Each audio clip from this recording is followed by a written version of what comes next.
Good morning, everyone. I'd like to welcome all of you to the February 15th Finance and Audit Committee meeting. I'd like to first recognize that we are gathered on the traditional territory of the Snuneymuxw First Nation. Our clerk this morning will be Ms. Karen Robertson.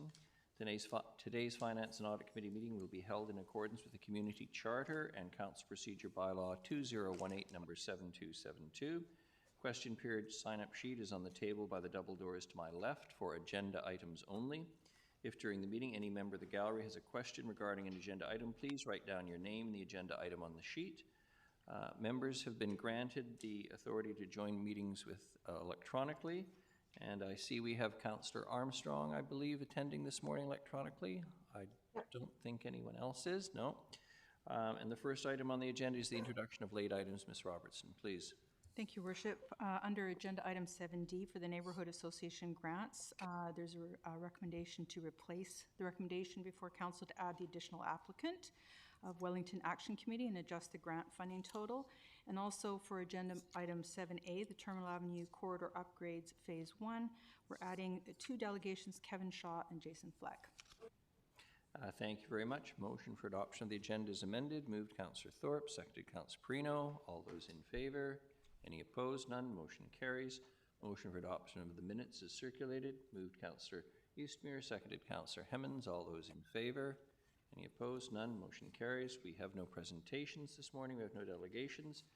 And we're on to reports. And the first is the Terminal Avenue Corridor Upgrades, Phase 1. Mr. Sims, good morning and welcome.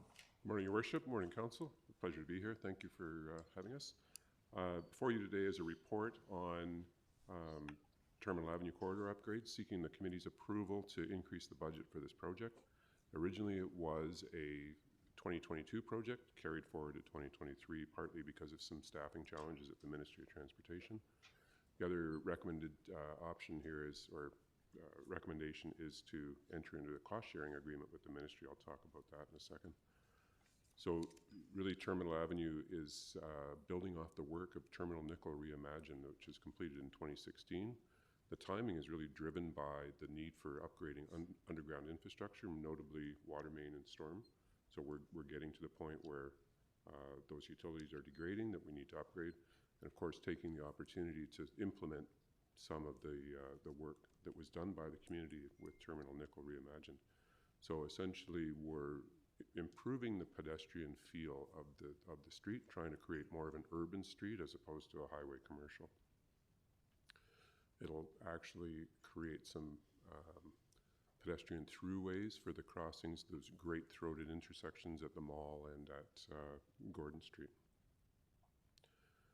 So the other point that Council's certainly aware, we've done the work on design commercial, and this will tie in nicely to that. And about a year and a half ago, Council directed that we take the Jean Verdon site and create a building. And so that's in the works as well, and the redevelopment of the Jean Verdon site will be back in front of you, we hope, later this spring for discussions on options with that. So the future phases, so this is known as Terminal Avenue Corridor Upgrades Phase 1, and future phases extend north from commercial. So first, Phase 2 is from Commercial to Campbell, and then Phase 3 is from Campbell on to Stewart Avenue. So the Ministry of Transportation and Infrastructure, because this is a provincial highway, has stepped up their contribution, originally proposed at $1 million up to $1.2 million, which is really helpful. We were just informed last week that price of asphalt has just jumped 20%, so thanks for that. So that's, appreciate their partnership. The other piece of this that you'll see on the next slide is the sort of accommodating for the transit redevelopment strategy. So as part of the regional district's transit redevelopment strategy, which the city worked on, and part of Reimagine, we have a backbone, a rapid bus that uses Terminal Avenue as its corridor. And so this design accommodates the rapid bus system with pullouts. You can sort of off in the distance, you can see a bus off to the side. The other feature I'll point out is this is the crossing into Gordon Street. So instead of that wide street or the throated intersection that you cross, you actually just continue on as a sidewalk. So I would also say that this project is not to be confused with the downtown transit exchange. The city's continuing discussions with the regional district and BC Transit on the downtown transit exchange, and it's an important project, and we hope to have further discussions or further open information later this summer. So should the committee support the recommendations, the intent is to release a public tender for the work in the next few weeks, and then we expect construction is to start in the summer.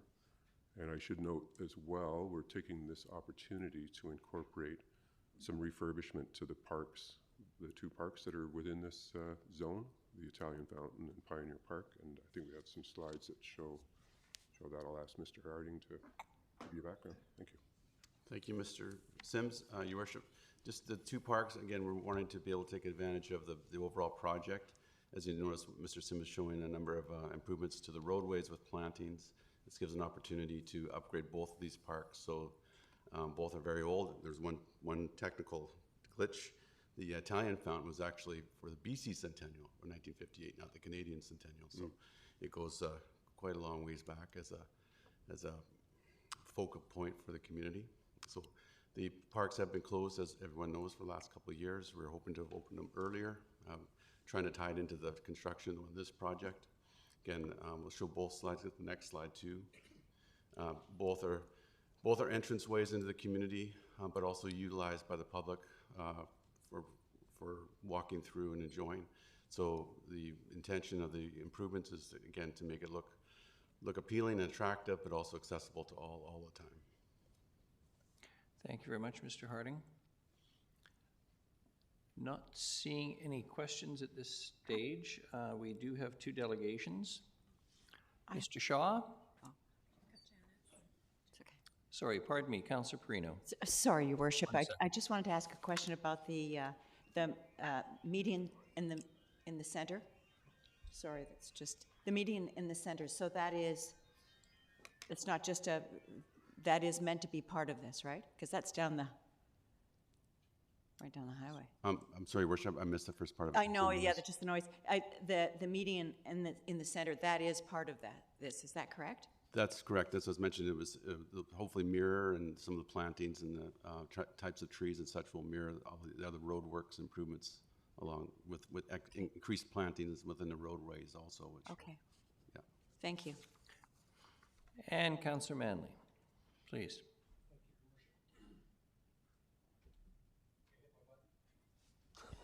Sorry, that's a very good idea. Thank you, Your Worship. Through you. This was, Pioneer Park was just redone not too many years ago, was it? Was it not? Like 5 years ago maybe, or 4 years ago? Your Worship, Councillor Manley, there was some improvements done when they updated of Victoria Avenue. As you notice, there was improvements along the sidewalk and such on that side.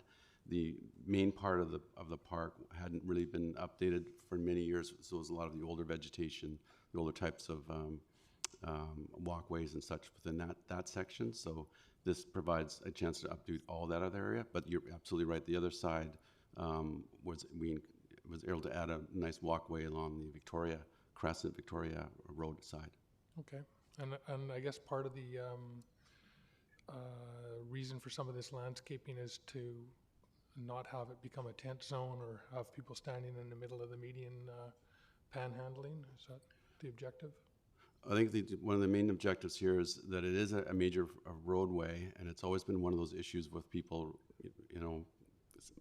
sleeping or congregating there within a road really closely. The other aspect so is to ensure that there's a buffer between the side of the road. As you know, there's not a sidewalk on that side to ensure that that's safer that way, but also that everyone can walk through and enjoy that park, but it isn't a place for people to take over or to live there.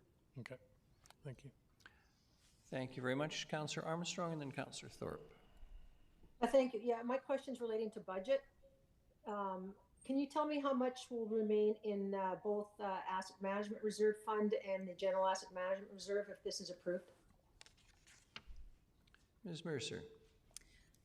Through Your Worship. I don't have those numbers, but I can get them for you. Yeah, I'm not prepared to approve this without those numbers.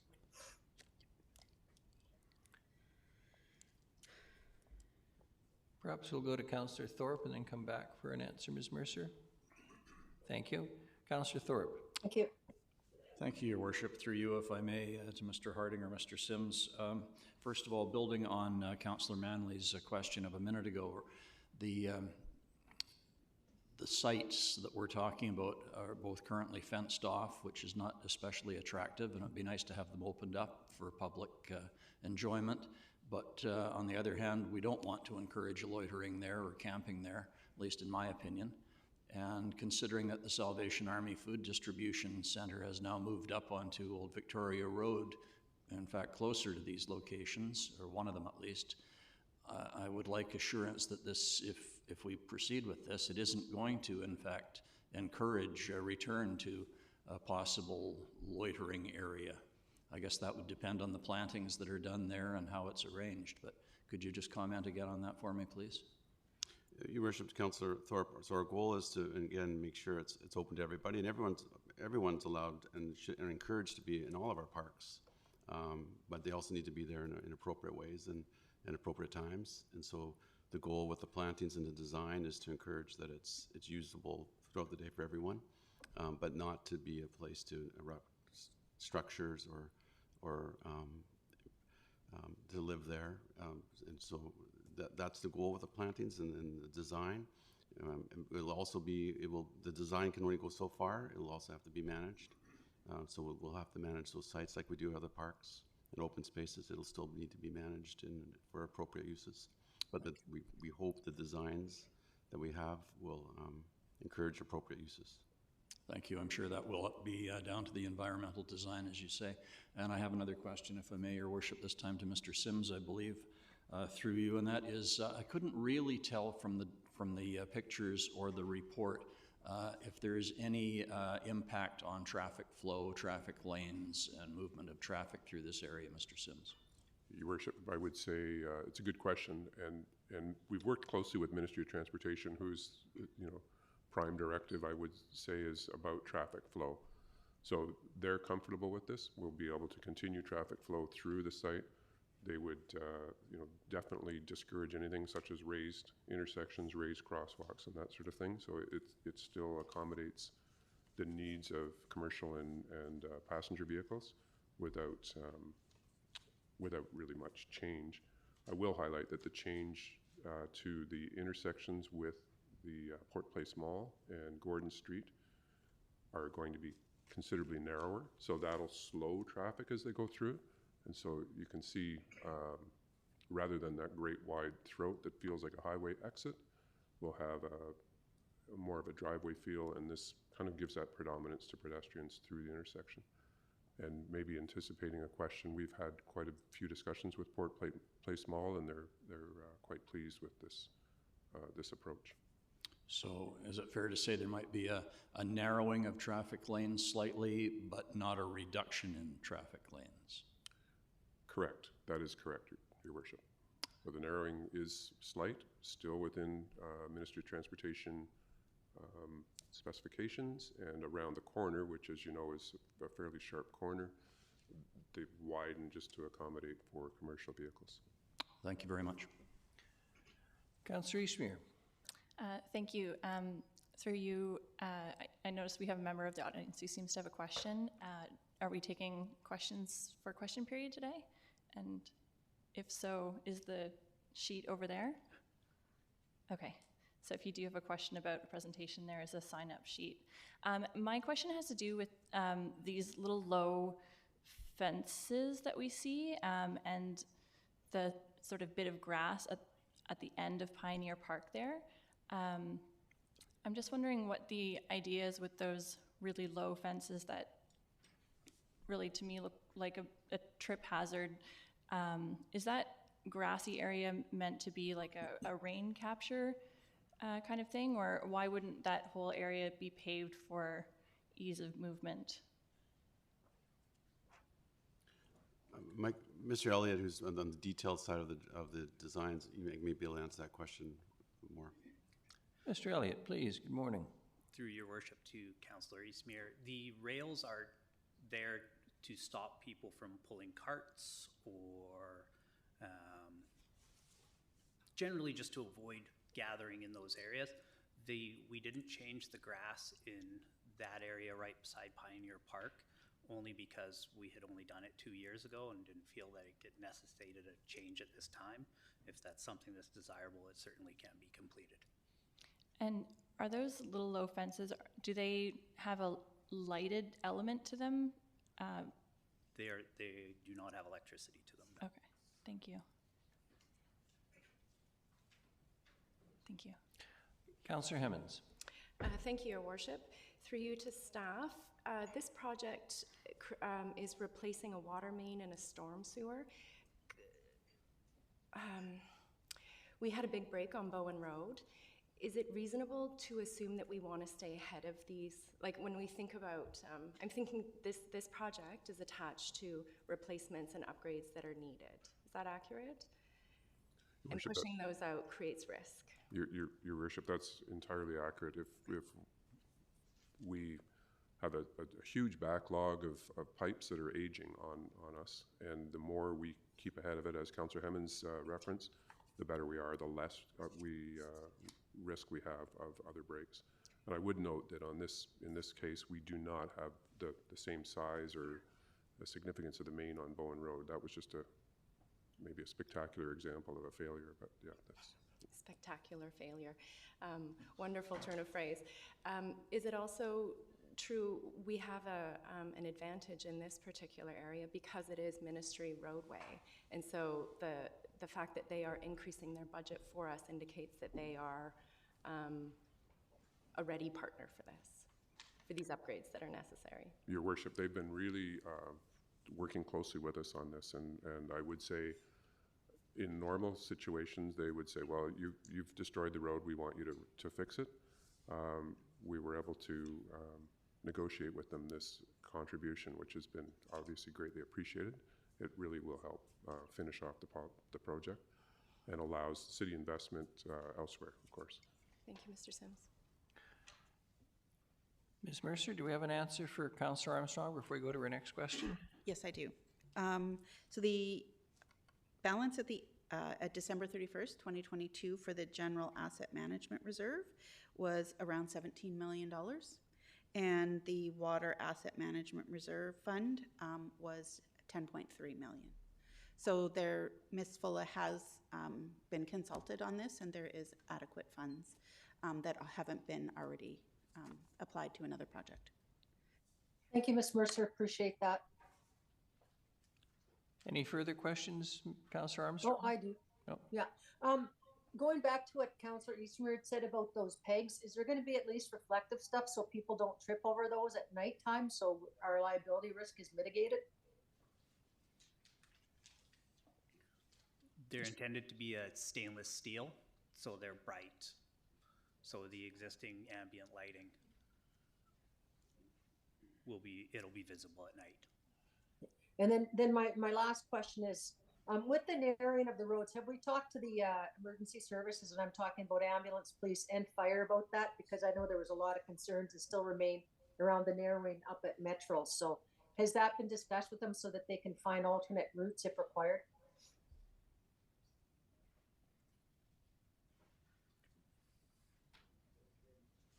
Worship, I'd say that as noted with Ministry of Transportation, one of the key considerations for them is traffic flow, and so I wouldn't think that there's any change from an emergency point of view, either from ambulance, police, or fire.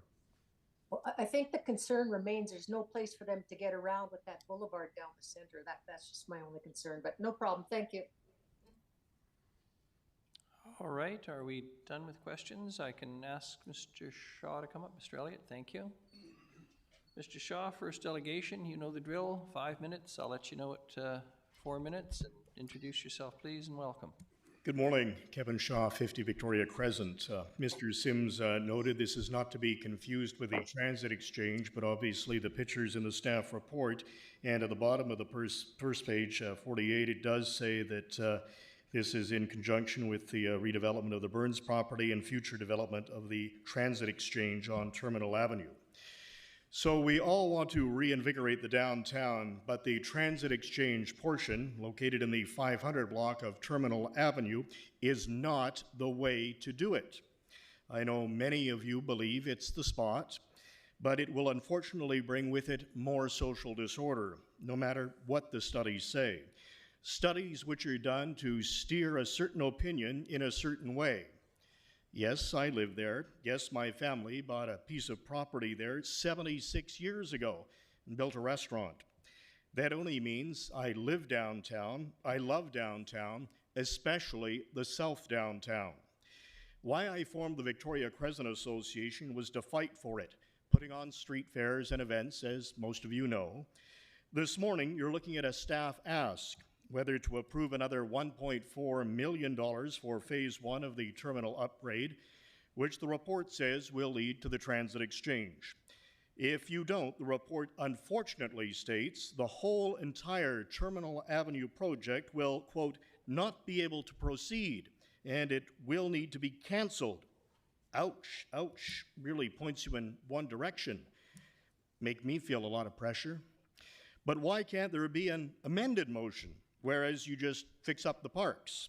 Granted, the Italian Fountain and Pioneer Square Park have been fenced off for 18 months now because of, well, what your report says is due to concerns for public safety and infrastructure due to loitering and vandalism. Yes, social disorder is taking place. It's taking a toll in our area, not getting any better. There was the killing of the bank machine just across the street from where the proposed exchange will be. And just over a week ago, a man was hit in the head with an axe at the bus shelter, the other side of the mall, which is taken over pretty well daily by unhoused individuals who want to get out of the rain or just sit somewhere. Social agencies surround our area, trying to help, but the problems, as you very well know, they're not improving. In the last 2 weeks alone, in a one-block radius around Victoria Crescent, the fire department has responded to 40 medical aid calls and 6 other fires, as it calls them, fires set on the sidewalk or in alcoves. That's 3 calls a day in our area just for fire, not to mention the paramedics and the police. And the RCMP are at 75% strength at the moment. On the very laneway you're looking at putting the exchange, 2 porta potties were set on fire recently and they were burnt to the ground. It's our tax money. Would a bus exchange help? Would it bring more people to shop, eat, and play? Well, the exchange will have 4 to 5 bus shelters and a public washroom. And your own study states disorder occurs in a 3-block radius around the exchanges themselves. Yes, you'll have cameras and bright lights and security will come at times, but also remember what the public wants. A year ago, the city asked residents what they wanted in the 500 block of Terminal Avenue. The overwhelming response, an apartment and condo building at the Gene Burns site with stores underneath, and hopefully that's going to come to fruition. At the very bottom of the list for the whole 500 block, no to a transit exchange. There was also the 200 people who showed up in person on the street for an open house. Same at an open house at Bevan Park. And over 1,000 people signed a petition saying no to the transit exchange being anywhere on the block, not Gene Burns, not where Imprint or Black and Blue where the parking lot is. There is a much better place for a meaningful transportation hub in Nanaimo. 1 minute. With all the modes of transportation coming into one place.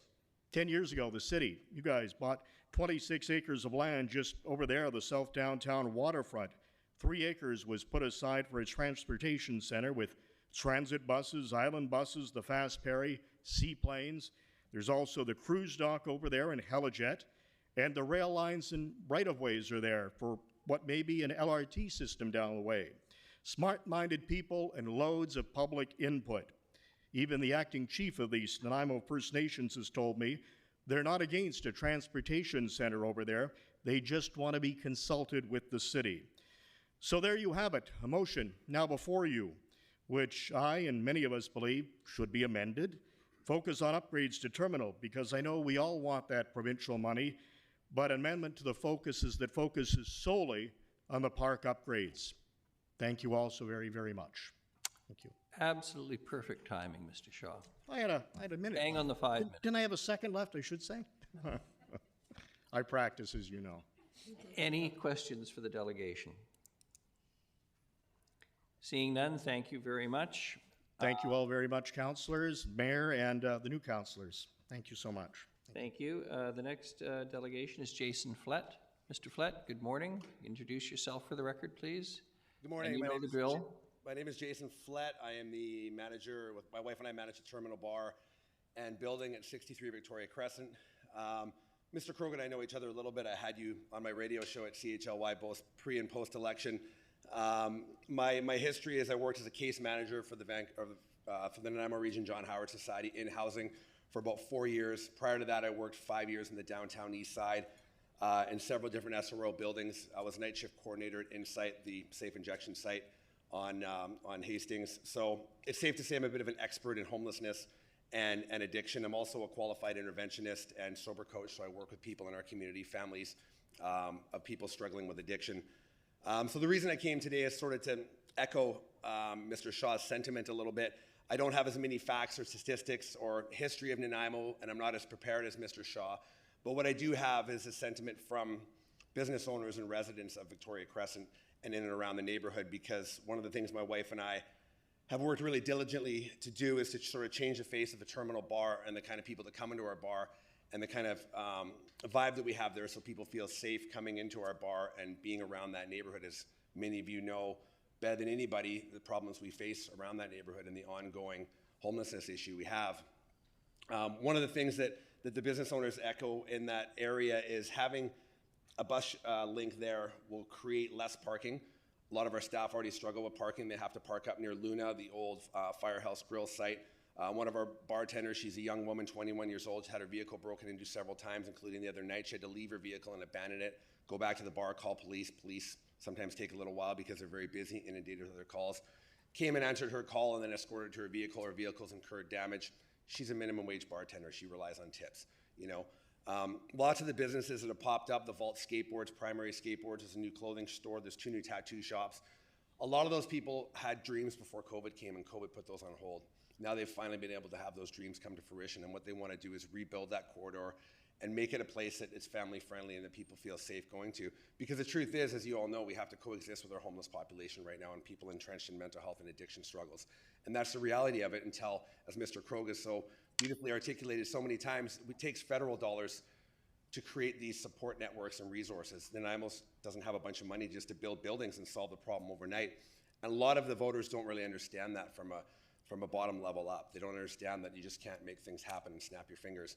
So one of the things that all of us would like to see in that neighborhood is a one-stop shop for transit. So, you know, seaplane, ferry, buses all going to the same place. And what we believe will happen by doing that is it'll be attractive for people coming from Vancouver, coming from Victoria, because they're able to access all sorts of things in one place. We know statistically and speaking to facts that bus shelters and bus links create a place for people that don't have anywhere to go to congregate. We know that because we see that. I drive by there every single day. I go to the liquor store to do liquor purchases every single day. I see lots of former clients of mine from the John Howard Society congregating there. I mean, as Kevin articulated, and we all know the gentleman that got hit with an axe.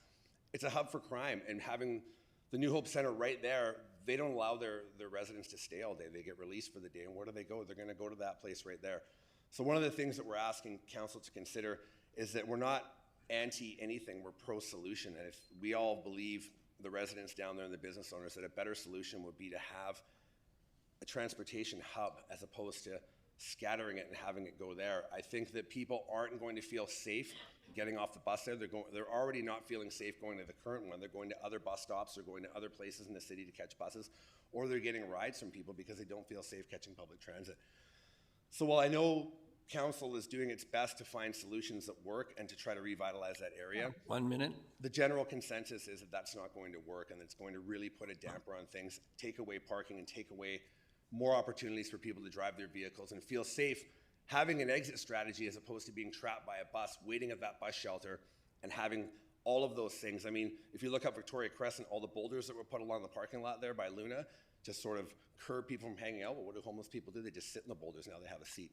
So people are very solution-based when you have no other solutions and you have no other resources. And, you look at the little fence that you guys have talked about, stopping people from pulling shopping carts onto the grass. They're going to break those things. We all know that. People are resourceful. They damage things.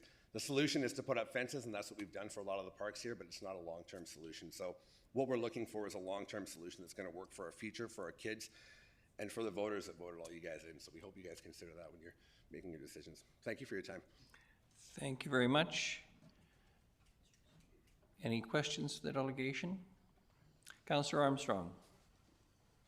Mr. Flett, thank you very much for your presentation, and I appreciate that you hear about the bus depot, but we're not talking about that today.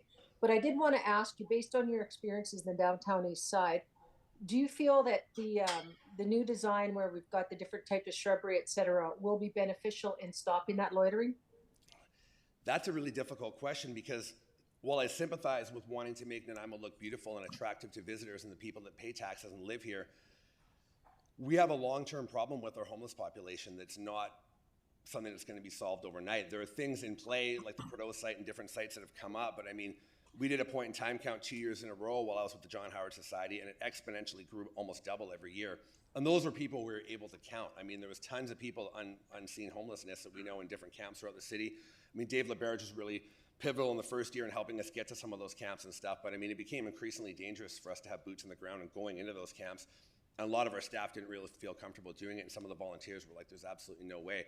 So we don't really have a really clear idea of the actual numbers of homeless. So to answer your question, I think it's difficult to predict that. I think that, if we look at the planters outside of our bar, I mean, they get the plants ripped out of them on a regular basis. And, our caretaker upstairs, Lewis, who's been there for over 20 years, he's the best human being ever. He goes and replants them for the city, and he puts the dirt back in there and sweeps it up. But I mean, how often can we do that, and to what cost long-term is that going to be? So is the solution just making everything cement? That's not a good solution either. It's not beautiful for the city. It doesn't attract people to Nanaimo, and it doesn't, I think, represent Nanaimo as a whole. So I think the best answer I could give is to try to find resources that aren't directly in the middle of the city and attract people that have nowhere to go, that are transient, sort of away from those areas and away from congregating in those parks that now have fences up. And if we're building new parks and new infrastructure, how can we give people a place to go during the day where they can hang out, sort of like the 710 Club was? That's the solution, to have people not damaging things. And I think sort of having, patrols at nighttime and stuff is also effective. But I mean, people that are desolate are going to do things that are desperate. And oftentimes mental health, as we all know very well, presents in a very different ways at very different times. And sometimes ripping out plants is something that's a good idea to somebody that's not mentally well. And for us as normal, regular folks, for lack of a better word, we can't really understand that. So I think the solution to just make everything concrete is not a good one. But we really have Thank you very much, and yeah. I can follow up with you at a later date. Yeah, you can get a hold of me at the Terminal Bar anytime. And if any council has any questions, to my experience, I'm always willing to come and sit with you guys. I'll always make time for stuff in Nanaimo. It's really important to me and my family. Thank you. Thank you. Thank you very much. We have a recommended motion, and we've heard from the delegations. Move the recommended motion. Seconded. Councillor Manley. Discussion on this? Councillor Perino. Thank you, Your Worship. I have a question through you for staff. The discussion around this, of course, is quite separate than the terminal bus issue. So that aside, you're talking about doing this mostly because of the underground infrastructure that's needed to be improved. Is that correct? Just Worship, the timing of the project is driven by the underground, for sure, and that's a major part of the project. Okay. The other thing this builds on, and to Mr. Harding's credit, it actually builds on the downtown design guidelines and the work that was done by the community in the Terminal Nickel Reimagined, trying to get Terminal Avenue more of a downtown urban street feel as opposed to a highway that's cutting the community in half. Thank you. So if I could just follow up with that question, that, when you think of the work that you're doing, on Bevan and so forth, and that whole, Northfield, everything, doing a section of this, just a very small section in comparison, how do you hook up to the rest of it? Because it's just a small section, so you're going to put in bigger, better pipes, whatever. how do you hook up then to other parts of the road as you go along through the years? Well, we sort of work block by block. Some of the underground infrastructure is, south of Esplanade is in relatively good shape. It was redone in the early 90s. And so moving north, that hasn't been touched for several decades, so that's why we need to. So as I mentioned, the further north phases will also replace the infrastructure and upgrade the street as well. Okay, thank you. Your Worship, I'll listen to the debate first and have some final comments afterwards. Thank you. Thank you. Councillor Thorpe. Thank you, Your Worship. First of all, I want to thank the delegations. I was very impressed with their presentations, very articulate and I think very reasonable. So thank you for coming today and taking the time. But I acknowledge, as I think the delegations both acknowledge, that we're not here to talk about potential transit exchange. This is a separate project. It may be connected in some way, but it is separate.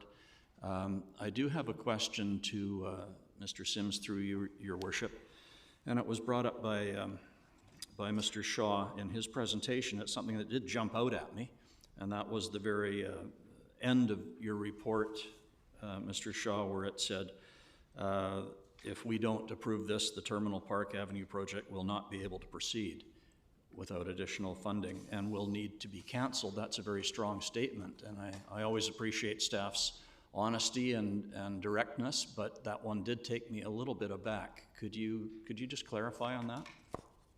Worship, perhaps that is a good point, that as far as canceling the project, I think we would defer it until funding was available, so that may delay it. And typically, the more we delay infrastructure upgrades, not to sound like the sky is falling, but the greater the risk becomes over time. It's, I'm not predicting that it's going to fail if we don't do it this year, but if we delay it another 2 years and so on. Thank you. Fair enough, thank you. So beyond that, Your Worship, I really do appreciate the points raised by the delegations, and I do have concerns about the related topic, but I think at this point, depending on further debate and what I hear, I'm inclined to support the recommendation. Thank you. Thank you very much. Councillor Hemmons. Thank you, Your Worship. I support staff's recommendation on this. I see this as an asset management project that the province is helping us with. And as Mr. Sims said, costs just keep going up, and the longer we delay improvements like this, infrastructure improvements, the more risk we take on. The fact that we're using this to also leverage provincial dollars, as well as our downtown design guidelines, and remove some of the fences that we all hate downtown, I think that's a win. Costs are going up, they're not going to go down, so I would prefer to see us tackle this now. I don't see this as a 100% win. I'm still curious about what those parks are going to look like. I'm curious about those barriers that Councillor Eastmere noted, but I don't think those are reasons to delay. I think the tricky line between revitalization and not doing anything until we've solved safety and disorder is a really tricky one, and I prefer to be on the side that believes that beautification supports the community overall. And that in and of itself is a way to combat what we're all feeling and facing downtown. So I support. Thank you. Thank you very much. Councillor Manley and then Councillor Eastmere. Thank you, Your Worship. And Councillor Armstrong.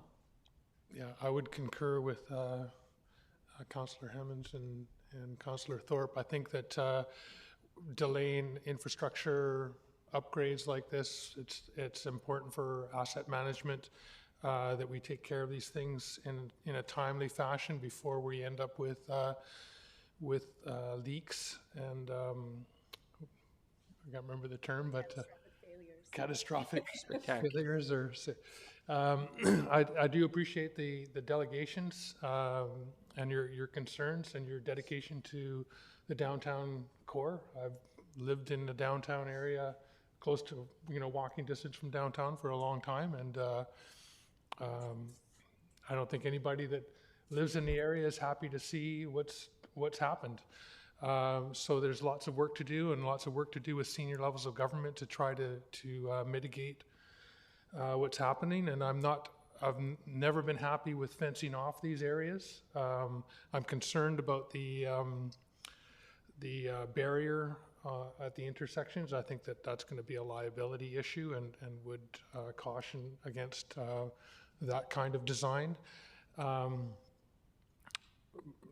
But yeah, dolling up these parks while we're dealing with asset management and infrastructure upgrades makes sense to me. So I'm gonna vote for this. Thank you. Thank you, Councillor Eastermere, and then Councillor Gesselbrock. Thank you. To Councillor Hammond's point, I agree that things aren't getting cheaper, and there is a major asset management aspect to this. I'm uncomfortable with the upgrades that are being proposed for the Italian Square Park and the Pioneer Square Park. I think that needs another look. I'm not really comfortable with this sort of thinly veiled hostile architecture approach that we're taking to try to discourage the types of use. I'd rather us take an approach of what kind of usage do we want to encourage and go at it from that angle. The low little fences really concerns me because I just think it's an example of just not really taking the right approach here, because you could so easily step over that. So I'm not really sure what the point of that of those is. And if it's about protecting the space, then maybe like a waist high.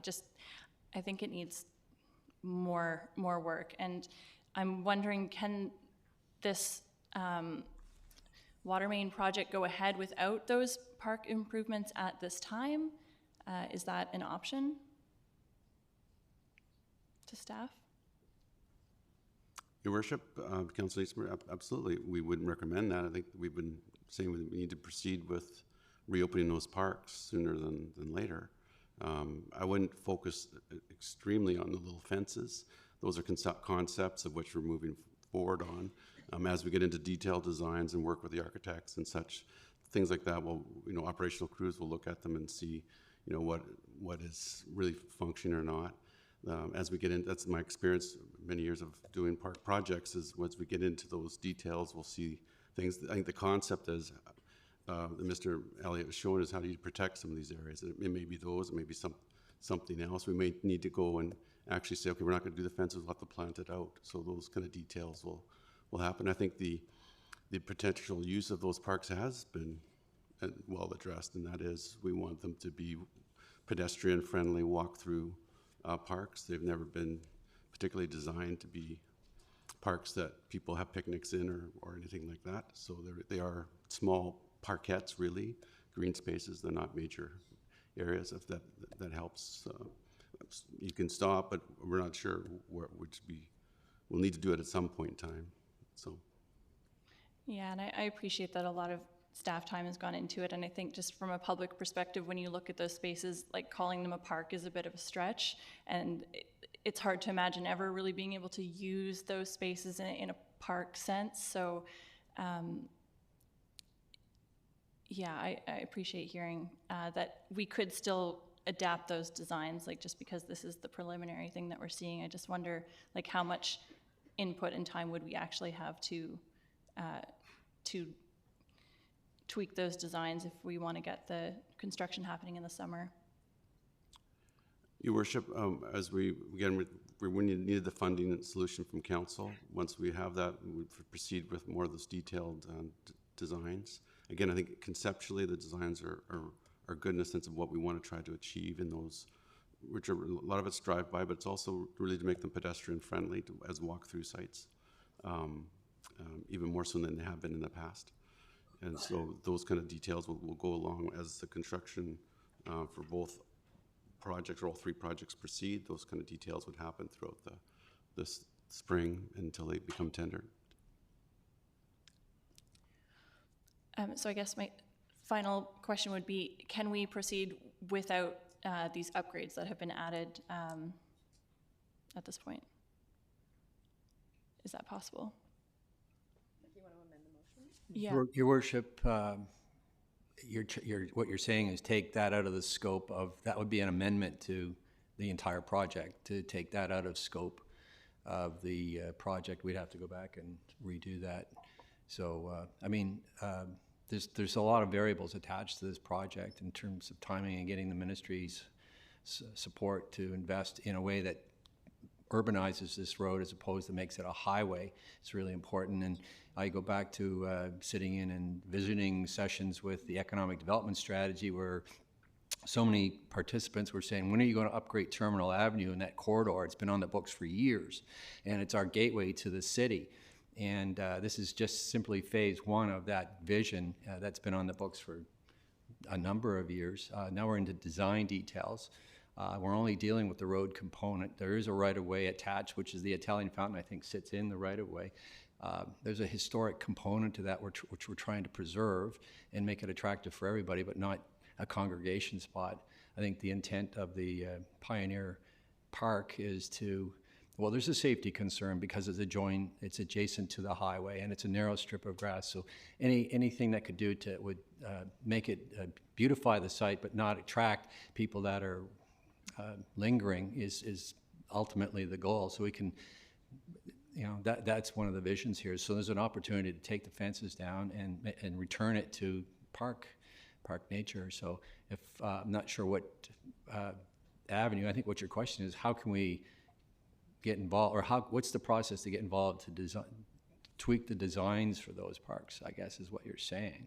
And I'm not sure if council wants to be involved in that, or if you want to give some thought to what your asks are there. But the intent is really, because the road's going through, there's a beautification process going on top of the necessary infrastructure. There's a window of opportunity here to incorporate the park, to remove the fences and to upgrade those two parks in a way that will complement the area and not contribute to additional concerns that I think we all appreciate are happening in the area. So I'm not sure if Mr. Sims can comment on the technical process of amending the scope of the project, or if there's a process piece that council or others would be involved in terms of the design of the two parks.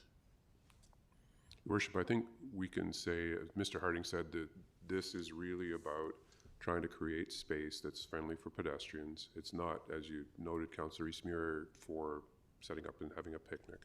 This is really about urbanizing the feel and creating that landscape element, the green element within the streetscape. So we've had extensive involvement and redevelopment of this design over time with some operational considerations and some plantings, some native plantings, and just to really beautify the spots. So I don't think there's any, it's an opinion that's been created, I would say, but the technical design, the plantings, the undulation of the ground has all been is set in place. And some of the minor details, like the edge fencing, can be re-examined. But I think it would be a reconsideration of the project somehow if we were to stop it at this point. Councillor Gesselbrock and then Councillor Armstrong. Thanks, Your Worship. This is a utility upgrade. There's support from the provincial federal government. It's also the gateway into our community. There's been a lot of talk for the years of trying to urbanize this space and make it more pedestrian friendly. And I think that this design moves in that direction. I appreciate all the trees down there, and it's definitely going to help mellow out everybody, I think. The median is a really good addition. I think it's going to break up that highway and be able to use. I was speaking to a few store owners down on Commercial Street, and they said despite, you know, the reports in the news about the stabbing and the acts, that they've had their best years on record, and that there's people that are downtown using the spaces. Commerce is kicking back up after COVID, and I think that we really need to keep that in mind, and we need to make this place a very enjoyable space to be. And I definitely understand, like, some days it does feel like Armageddon down there. There's people lining Old Victoria, and it's really sad that we're in the middle of a homelessness and addictions crisis, and people are in a state, there's a lot of disorder that comes around that. And I get, you know, the folks on Old Victoria feeling, fearful that any changes we make are going to make things worse, because that's definitely what everybody doesn't want, is to make things worse. And I think that we really need to focus on what we want. You know, we're not just focusing as a city on improving the feel and the usage downtown. We're addressing, you know, our larger issues on all fronts. And I think that this is moving in the right direction. I do, you know, hear Councillor Eastmere's comment about fencing and making sure that we get the design right.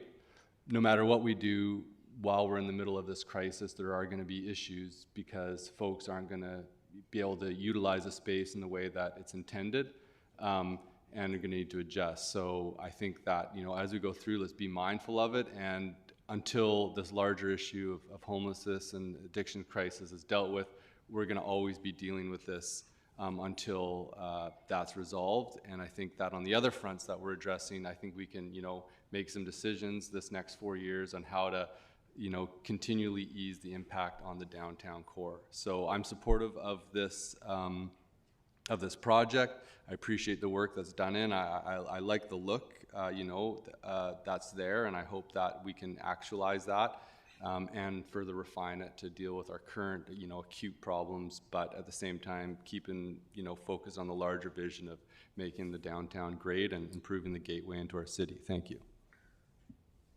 Thank you very much, Councillor Armstrong, and then Councillor Perino.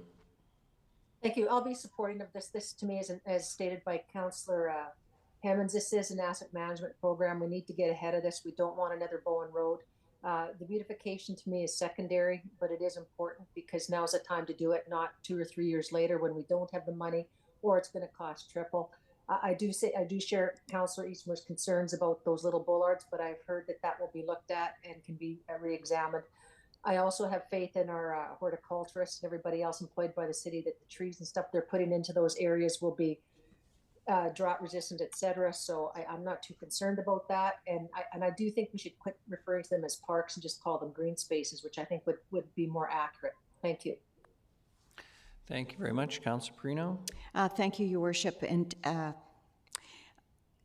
you know, I am so impressed by the work that Mr. Sims has done and his staff and Mr. Harding regarding this project.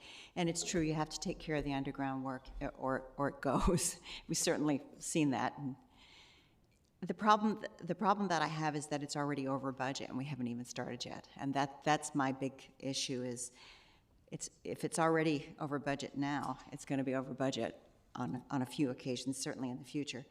So, yes, I think it's needed. If you came to me and said, listen, we've got a big development going through and at the same time we're going to do all the underground work and we're going to do the sidewalk and we're going to do the, you know, all the landscaping, I'd be 1,000% in. The problem I have is that this is a standalone, separated from development and already at the increased stage. So I'll be the odd one at the table, and I just want to say I think you've done an excellent job, and I understand completely this is, for me, it's just a concern that we are already over budget. So I'll be voting against it. Thank you very much. I'm not going to over-gild the lily here this morning. I'll extend my thanks to the delegations this morning, and I appreciate your comments. But as Councillor Hammonds has pointed out, and many others, this is about the upgrading of the Terminal Avenue corridor. It is not about a transit exchange. Yes, they are related in the same sense that I suppose if I put a new roof on my house, it's related to the house, but if in fact I'm really doing interior walls down below, that's a different project. I don't see them as the same. I am not prepared to put off doing necessary capital improvements and or replacements that safety and our public responsibility demands on the basis that we will forever have hundreds of people living in our streets. We cannot wait for the provincial and federal governments to move in the direction that they need to and fulfill their responsibilities to our citizens. You know, there are a number of projects that have not gone ahead in this community, particularly around parks and other improvements over time, that have faced some public criticism and opposition, and so nothing gets done. Quite candidly, doing something is better than nothing. And right now, we have an opportunity, just as we've had with other projects, where necessary underground infrastructure, the surfacing of the road, if any of you have driven down past the Salvation Army on that stretch of road, unless you have good shocks, you'll notice the bumpy effect it has on every vehicle that comes down that street.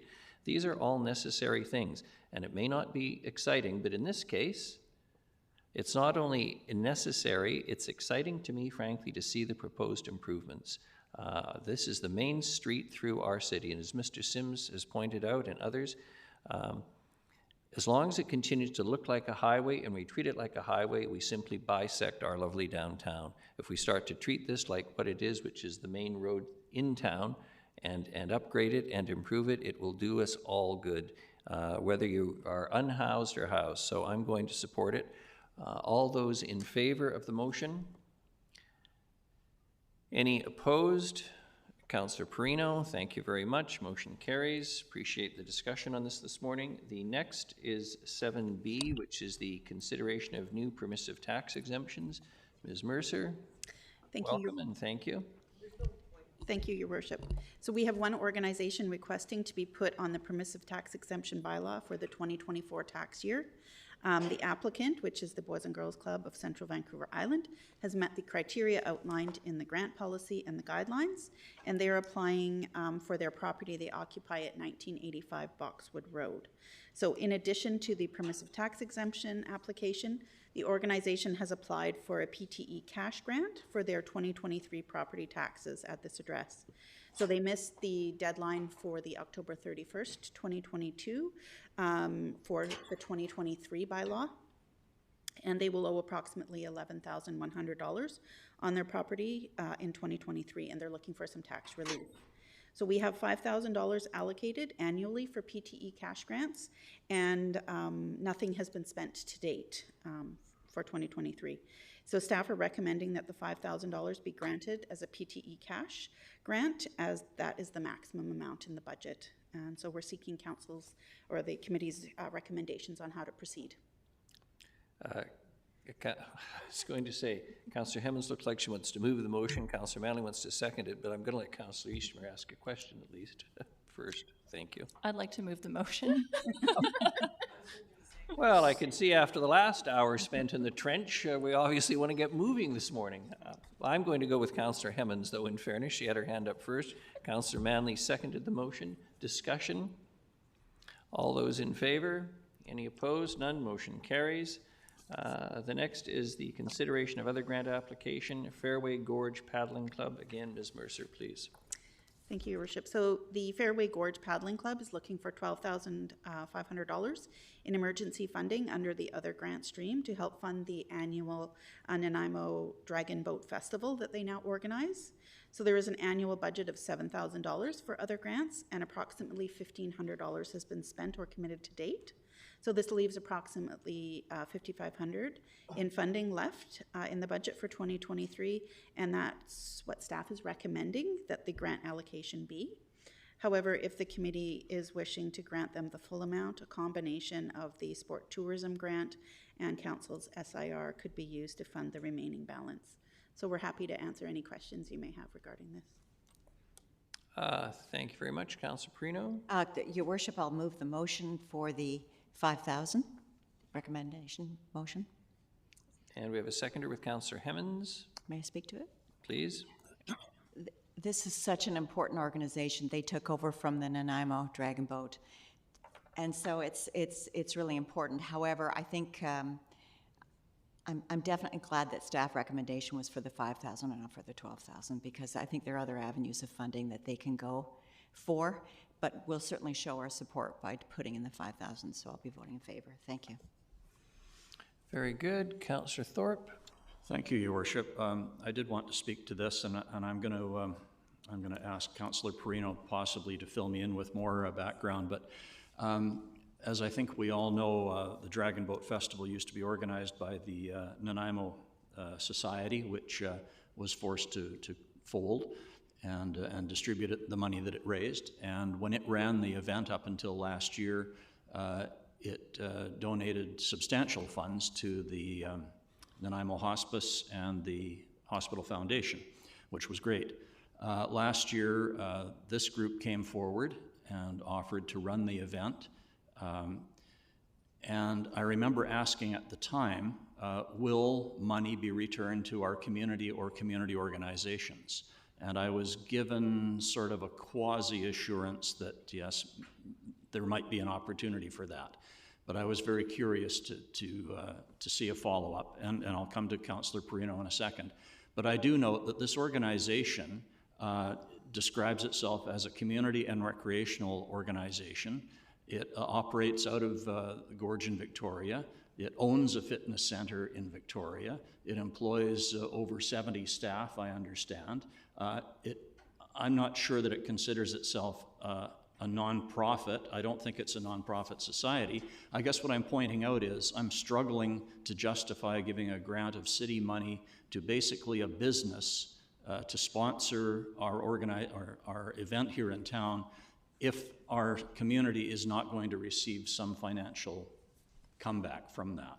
I know the event brings people to town, even though last year it was just a one-day event rather than a two-day event. So maybe I could turn to Councillor Perino and give me some more background. Councillor Perino. Thank you, Your Worship, and through you.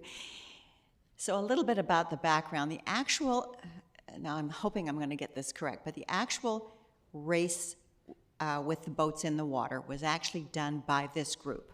So it was the Nanaimo Dragon Boat Society that organized the entire event. And yes, they gave money every single year. And I can tell you that because I was the one who went and asked for money. So I also went to this group last year and asked them to fund again a gift for the hospital, and they would love to, but they couldn't. It was their first year after COVID. They were very concerned about the numbers, very concerned about the process, whether or not they would be able to do it. But this event brings in hundreds of people. It is very popular, and I was just thrilled that they took it over, because my biggest fear when the Nanaimo Society, when the Dragon Boat Team Society walked away, because they'd been doing it for years and they were amazing, but when they had to leave it, I was afraid it would go up and into dust. So this organization has taken it over. I have concerns about some of the things that they have, and I looked at their financials yesterday. You know, they've had a 33% increase in their staff costs. So those are the kinds of things that I notice. Having said that, I think that as a community organization, it's so important to our community to have this summer event that I was prepared to do the $5,000, but I felt that the other money, they could certainly go to organizations like the Nanaimo Community Foundation, something like that. So I think we need to show our support, as this is a city event, but not overdo it. So I really respect the question by Councillor Thorpe. It's an important one. Thank you. Thank you very much. Councillor Gesselbrock? Oh. Sorry, Ms. Robertson. I just want to clarify, Your Worship, that Councillor Perino referred to $5,000, but the recommendation from the staff report is for $5,500.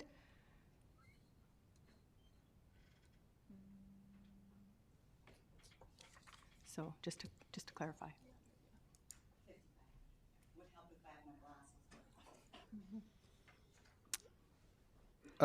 Thanks. Just to clarify, I'm looking at their website, and it looks like a community organization. It doesn't say society, but is this a nonprofit? I believe it is. Yeah, it's a nonprofit. Yeah, thank you.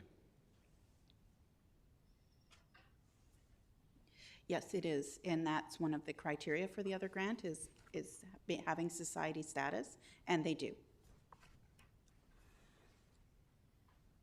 Councillor Thorpe? Thanks, Your Worship. I won't prolong this. I wanted to thank Councillor Perino for her background. Yes, I recognize that they operate as a nonprofit, but they also operate very much as a business. So that was part of my concern, and my other concern was that we are not directly seeing money flow back into local charities from this. However, I recognize that they bring people to town. It's a very popular event, and for this amount, I'm willing to support it. Very good. All those in favor? Any opposed? None. Motion carries. Thank you. The next is item D, Neighborhood Association Grants 2023. Ms. Bhopal Singh. Good morning. Welcome. You and Mr. Schulberg this morning. Good morning, Council. So what you have before you is something that's consistent with your direction and city plan, and also the policy that you supported back in April 2022, and also in December, the establishment of a grant program to support capacity building for neighborhoods. So here you have 9 out of the 14 recognized neighborhood associations have made an application for the grant, and we are recommending to council that you support the ones in your package. So if you have any questions, I have Mr. Schulberg here. Thank you very much. For what it's worth, I'm pleased to see the interest. Councillor Thorpe. Thank you, Your Worship. Yes, I'm very pleased about this response as well. I just, out of curiosity, wanted to ask about the additional organization that was added, which is the Wellington Action Committee. And I guess the name of that stood out to me as opposed to being a community or neighborhood association. I assume they fit all the criteria. They're not some militant group that are going to take excessive, extreme actions, I would hope. Through your worship to Councillor Thorpe, the reason that they were added late was an administrative error on our part. And in terms of their name, yes, they are one of the recognized associations, and I think you'll see them listed in attachment A. Thank you. Move the recommendation, Councillor Hemmons, seconded Councillor Thorpe. No questions. All those in favor? Any opposed? None. Motion carries. The next one is E, the Junior All-Native Tournament and Sport Tourism Funds. Mr. Harding. Thank you, Worship. I've asked Ms. Volpal Singh to stay with us on this one, as she's been a major leader in helping us with this event.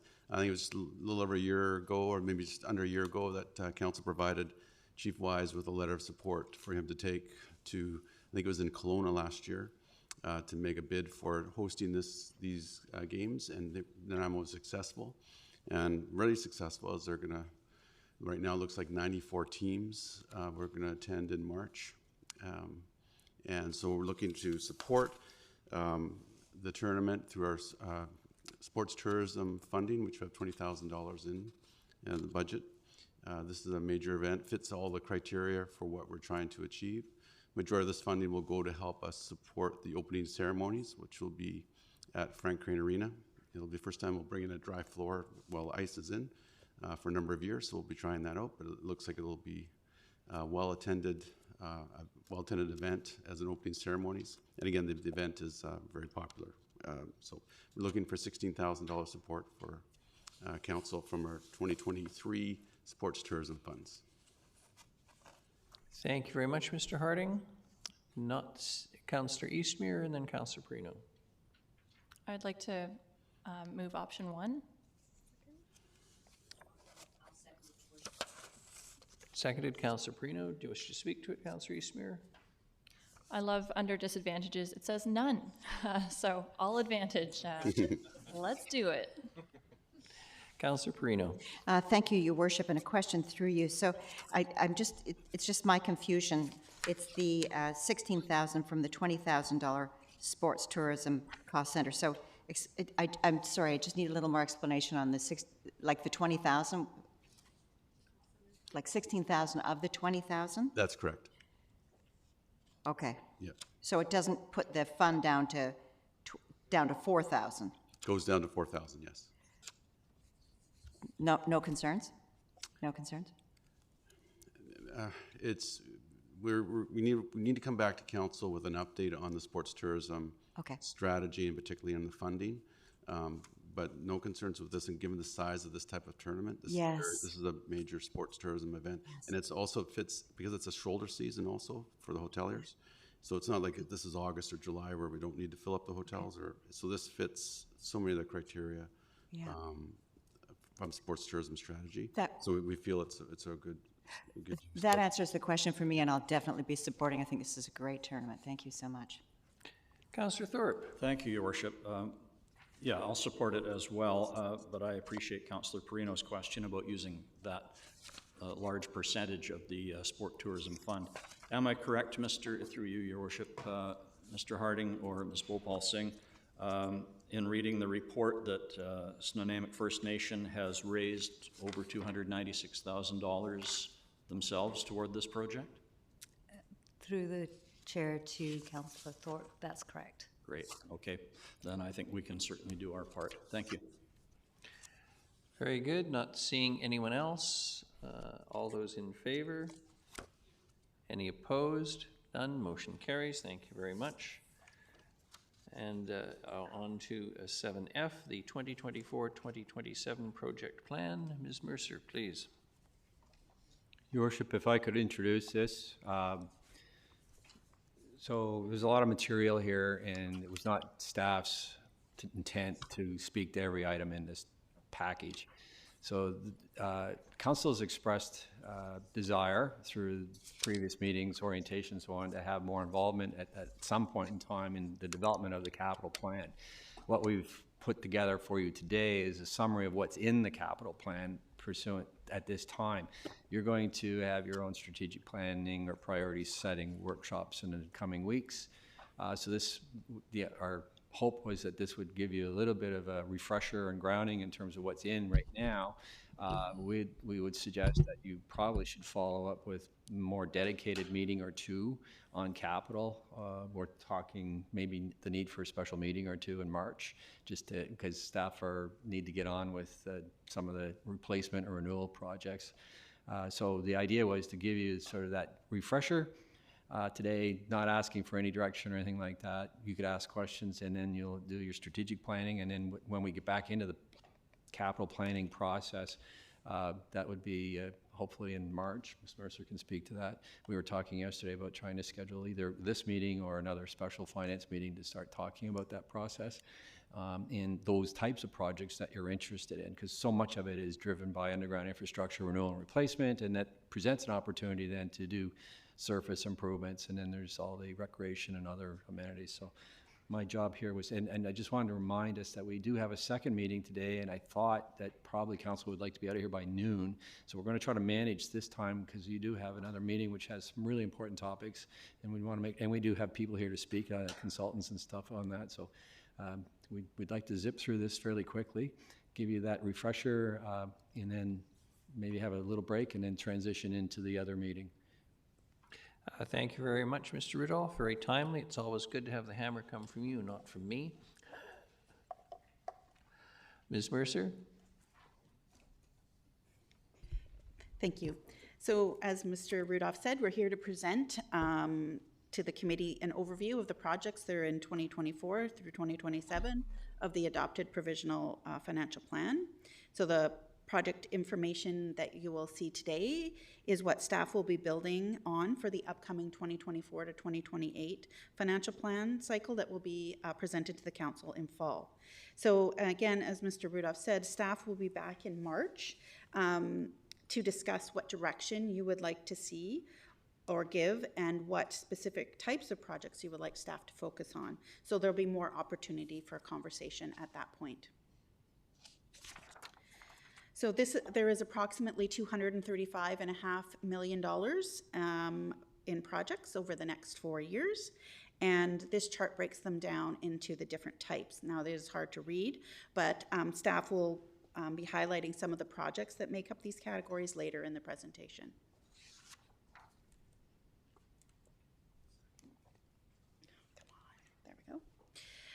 So this slide provides some of the infrastructure project highlights in years 2 through 5 of the current provincial or the provisional project plan, and I'll touch on some of them, but and then the departments will present in more detail.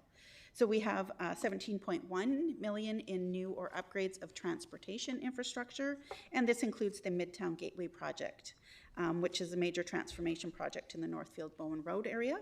We have $30.3 million budgeted for new upgrades of water infrastructure. And of course, the largest project in this section is the Midtown water supply upgrades. We have $11.4 million that's been budgeted for parks infrastructure. And the 4 years of the plan can include significant parks investment.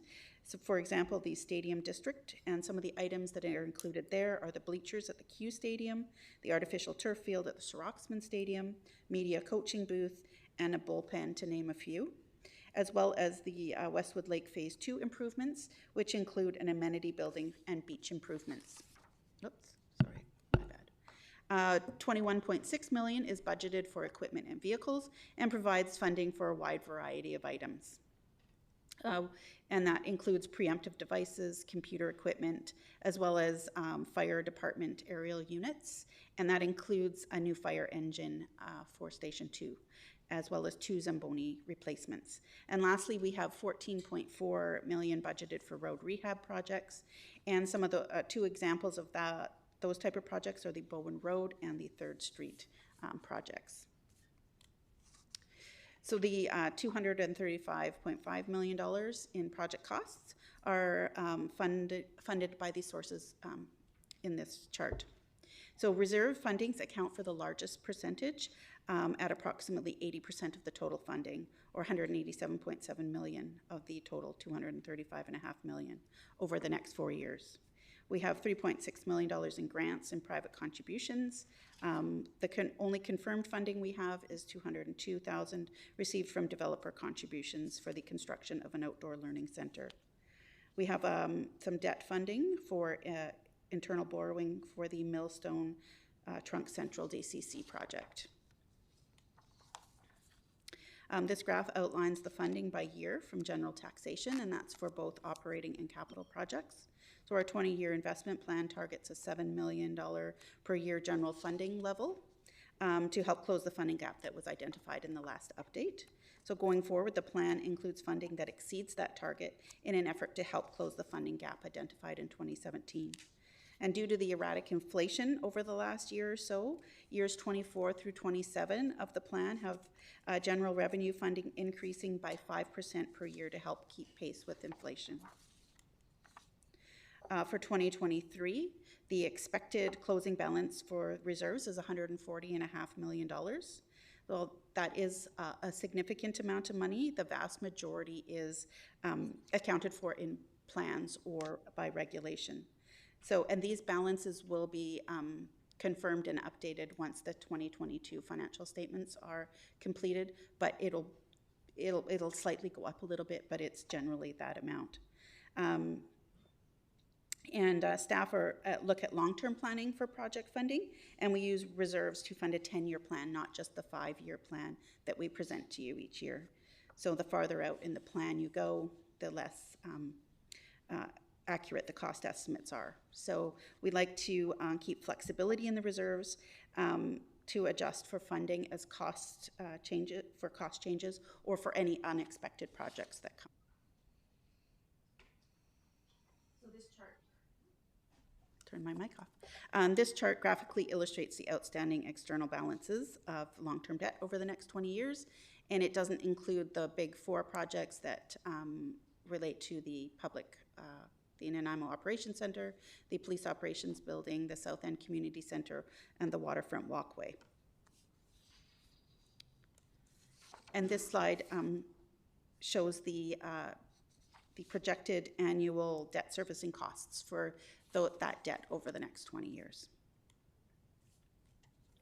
So based on the city's 2021 financial statements, the annual debt servicing limit for the city is $47.2 million.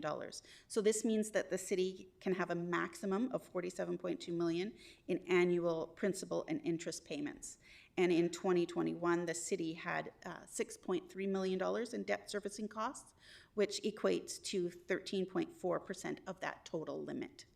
And of course, again, this will be updated once the 2022 financial statements are done, because that calculation is done annually. So at the March 15th Finance and Audit Committee, staff will be bringing a report and presentation on a debt management policy. And the purpose of a debt policy is to establish responsible governance for the city's debt management, establish roles and responsibility, define principles and objectives for debt management, as well as ensure the city's debt management is compliant with statutory and legal requirements, as well as ensure that it's in accordance with Canadian public sector accounting standards as well. So at this meeting, we're hoping to have a discussion around what the city's comfort is for their debt limit. And so the policy would need to comply with legislation, as identified here, obviously. However, council may wish to set a lower limit. So do you want to be a pay-as-you-go municipality, so you're debt adverse, or are you okay with increasing the amount of debt the city has and debt tolerant. So ideally, somewhere you'll land somewhere in the middle between spend it all and don't spend anything. So these are the things we'll discuss next month. So give some thought to where your comfort level is with regards to city debt. This table shows how Nanaimo compares with other municipalities with regards to the utilization of their debt servicing limit.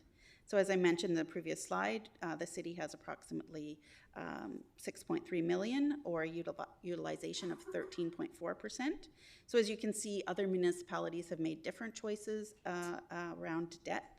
And as we compare ourselves to similar sized and local communities, we see that we sit in the middle of the pack with regards to where we're at with regards to debt.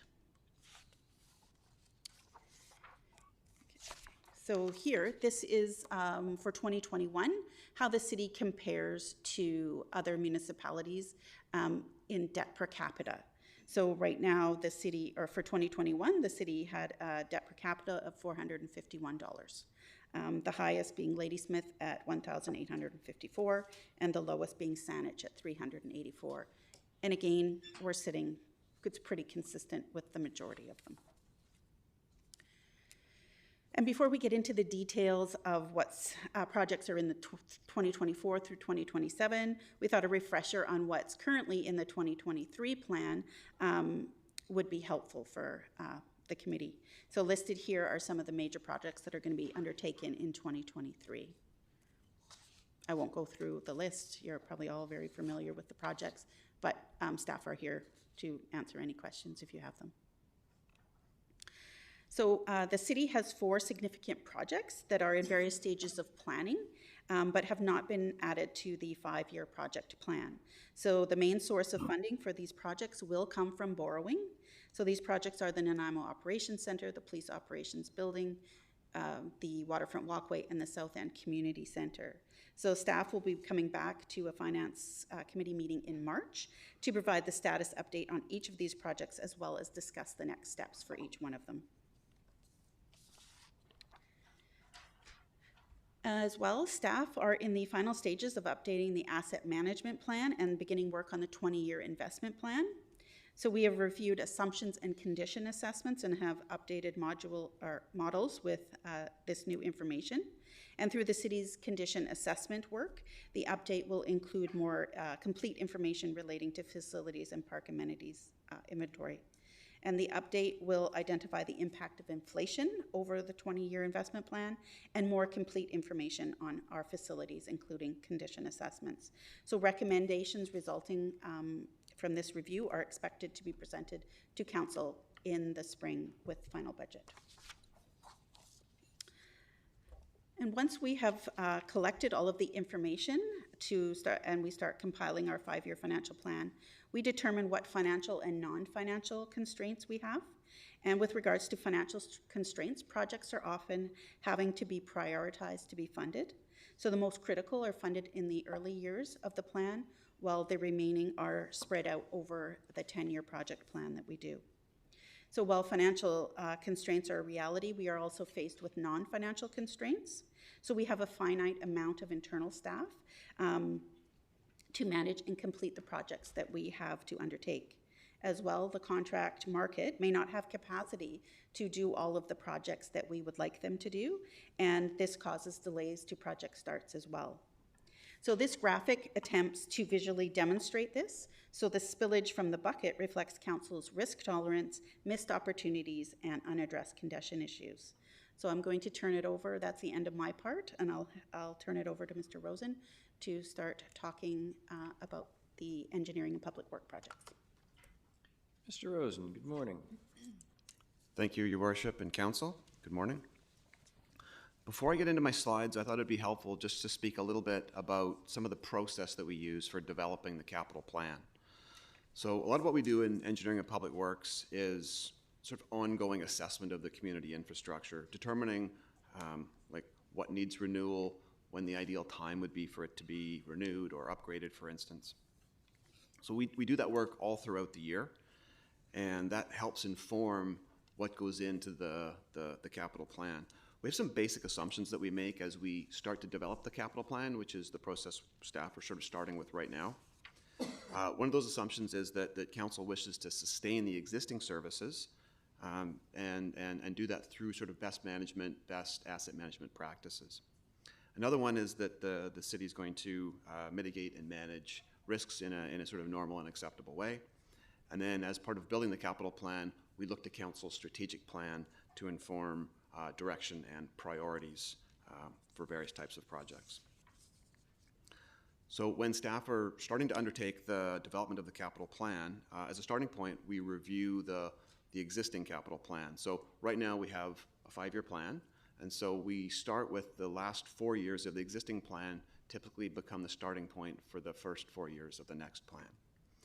Now, those established projects, they get reviewed for alignment with council's current priorities. Sometimes there's new information that comes in that sort of makes us adjust priorities. We have to update project budgets. As projects get more mature, we have a better understanding of project scope, project risk, permitting issues, as well as the budget becomes more certain as we go. So often, because of the need to balance the budget, we have to shift the timing of certain projects, and we sort of adjust those priorities based on asset management, council priorities, those sorts of things. So I've got a few slides that I'll speak to that show a lot of the projects that council will have already seen as part of last year's budget process. So the projects that were in the last 4 years of the plan are our starting point, as I mentioned. And so we'll go through those pretty quickly. If you have any questions or whatever, just stop me. Closer to the end, I've got a few issues that I'll talk about in terms of emerging issues that we're looking at to populate the 2028 year of the capital plan, and we can talk through those a little bit.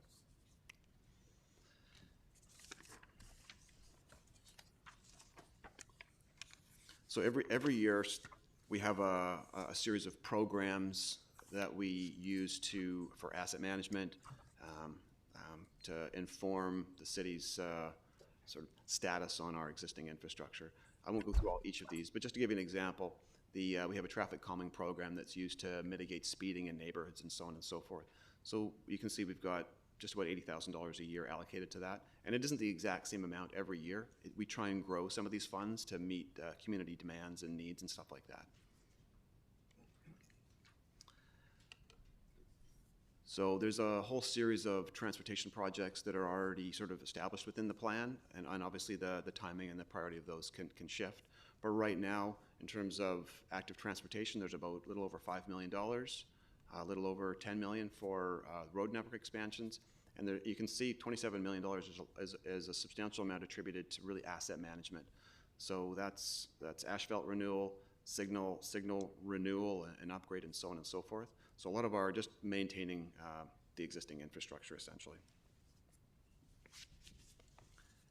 There's an annual program that council has to deal with emerging issues, emerging priorities for council in terms of pedestrian level of service. And so this is typically, it's been set for $300,000 a year. Over the past few years, council has increased that amount to substantially increased it. But in the plan right now, I believe we would likely keep it at $300,000 unless council directs us otherwise.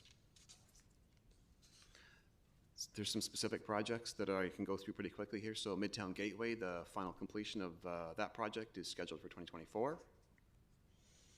Commercial street upgrades, this is broken into a number of phases. We're expecting the 1B to be completed later this year. And then you can see within the existing plan, we've got phase 2 is a little bit further out, and then the other phases are currently outside of the 5-year plan. Midtown Water Supply is a major project that is in response to that large, as Mr. Sims noted, that catastrophic break that we had on Bowen Road a number of years ago.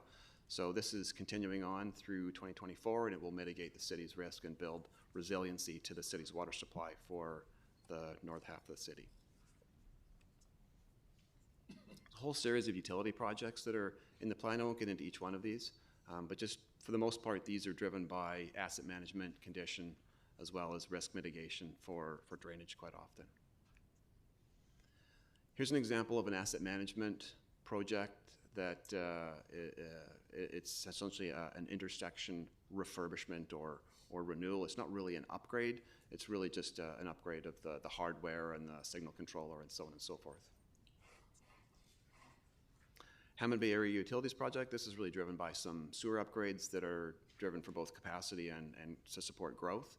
And we're taking the opportunity to upgrade some of the surface works there near the intersections. This is a large trunk sewer upgrade that is largely driven by growth. We have some capacity issues on some of our sanitary sewers, and I can get into that a little bit later. But this is one of the city's main trunk sewers that we've been upgrading it a little bit every year typically, and this is the next priority section planned for 2024. Here's an example of an asset management package of projects that we typically look at what we call concurrent projects. So if we have a particular, if our attention is drawn to a particular street and a particular asset, we'll look at the other adjacent assets, both on the street and in the neighborhood and so on, and try and come up with an overall scope of work that makes the most sense to leverage economy of scale, minimize impact to neighborhoods, so on and so forth. So in this case, a lot of this infrastructure in this neighborhood was installed around the same era, so a lot of it's in poor condition. So we've really gone through and done a comprehensive evaluation of what's there and put together a package of projects to mitigate that.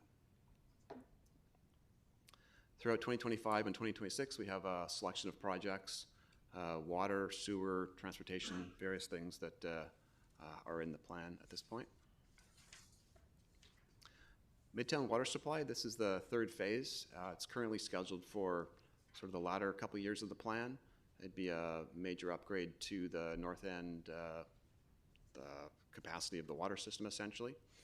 There's an opportunity here as part of this one to enhance the transportation network through Rutherford Road all the way up to near where Vandernook is.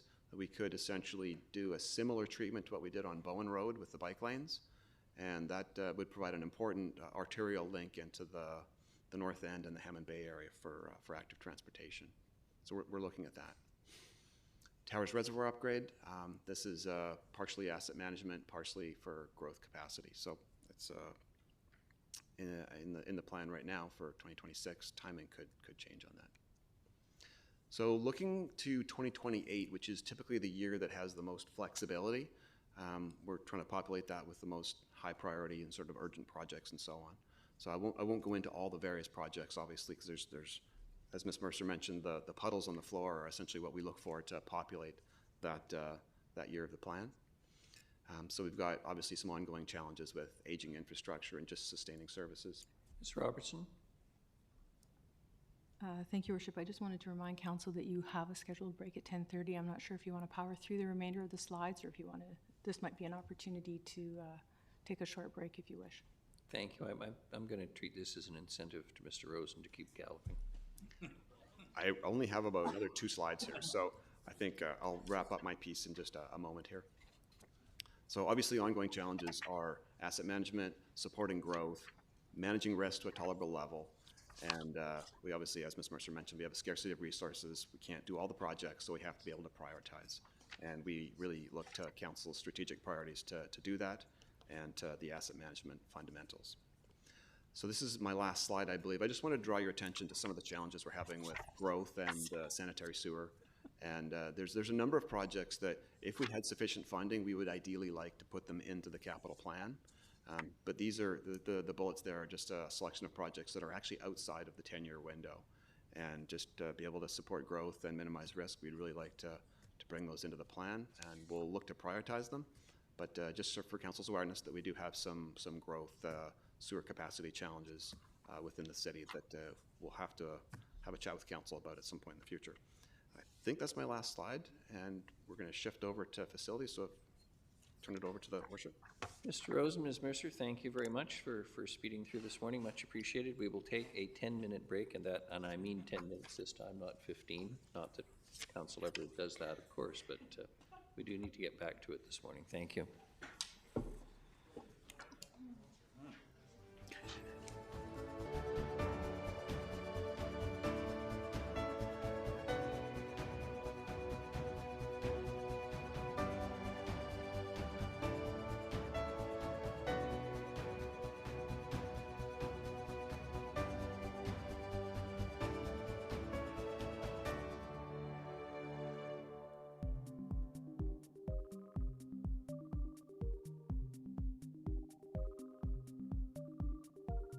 This is the 2018 redux of the lighting at Nanaimo's historic bastion. I've had the pleasure of being part of the relighting project on this amazing building in downtown Nanaimo. So what we did is we've replaced the original high-pressure sodium lights, which basically did an okay job of lighting up the bottom 10 feet of the building, and replaced them with modern LED lighting that has the capacity to change color. We can run through a number of different colors that we have pre-programmed here in a pink, a purple, a green. Probably my favorite on here is Rainbow Chase for Pride Week. It'll actually run all the way around the building all the time.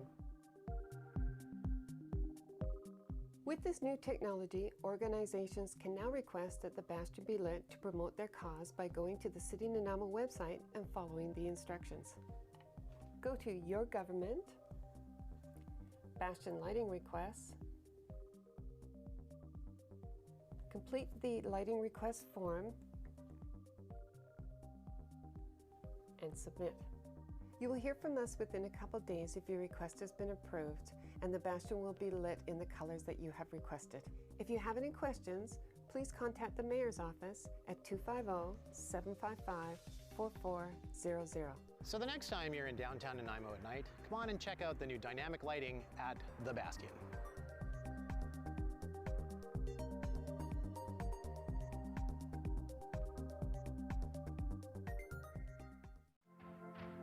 This is Nanaimo, and it's a city that's growing. With over 100,000 people now calling Nanaimo home, the demands on our infrastructure have never been greater.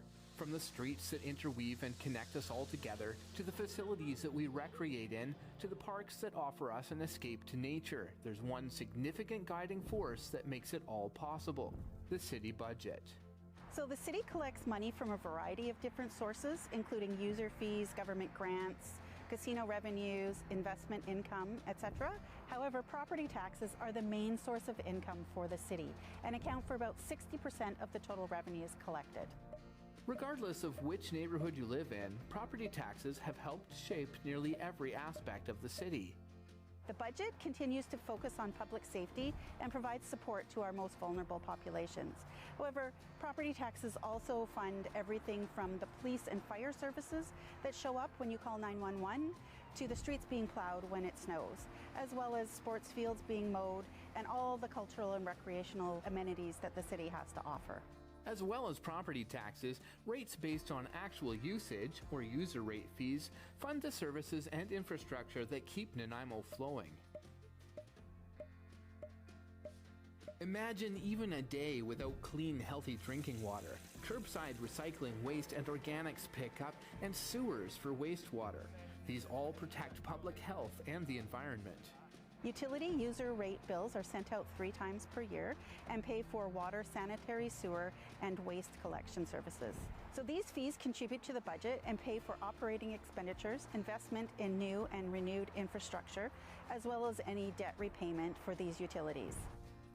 Like a bicycle, a car, or even a home, all of the city's infrastructure degrades over time. Maintenance planning, lifespan, and replacement has to be scheduled and accounted for.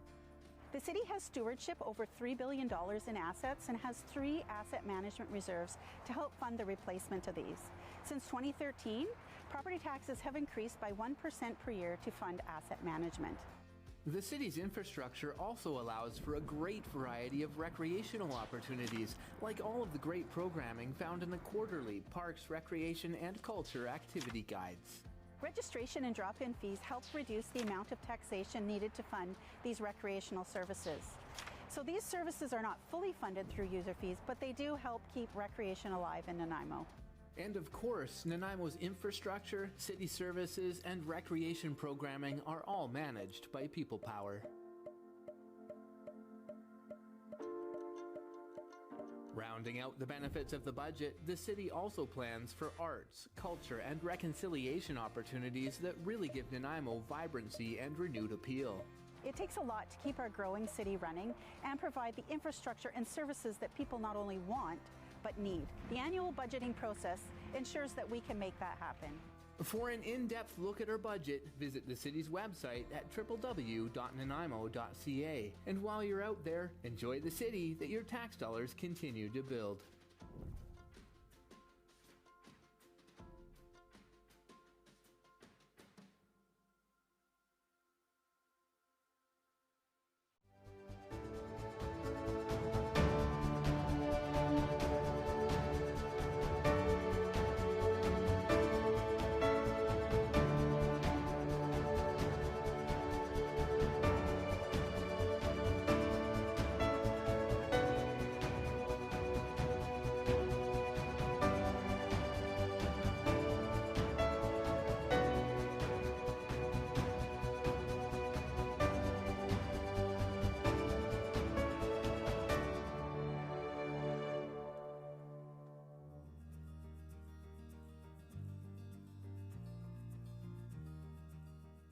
Our emergency routes, they are priority routes. They consist of roads that go to and from the hospitals, from the fire department stations, and from the BC ambulance stations. They're also their main commerce routes through the city of Nanaimo. So this allows commerce to happen during a snow event. So we hit those roads first.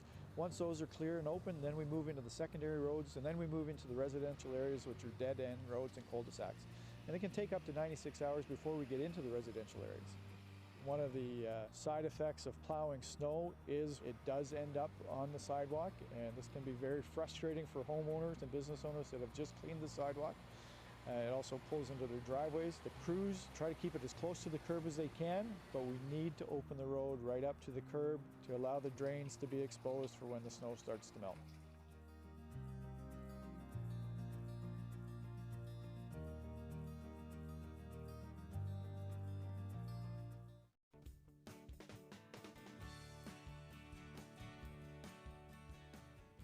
This is one of the City of Nanaimo Public Works snow and ice control vehicles, and this is actually set up for a brining unit right now, or anti-icing. And what brine is a 23.3% sodium chloride solution, and it comes out of the spray bars down here at the bottom, and it's made here at the Public Works yard. It's a proactive method of snow and ice control, as when we know that there's a winter storm coming, we can actually lay this down on the road prior to the event. By putting the brine down before the snow comes, it buys time.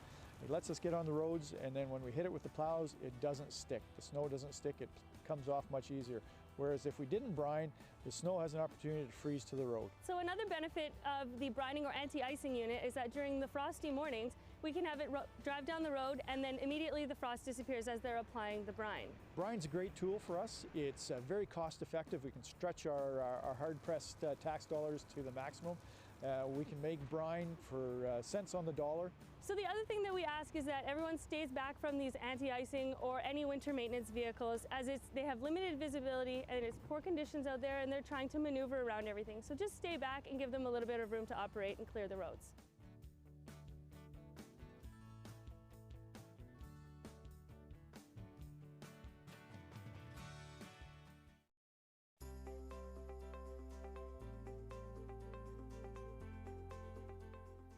So here we are in the Public Works Yard, City of Nanaimo, and what you look around, you can see our various tools that we use for snow and ice fighting.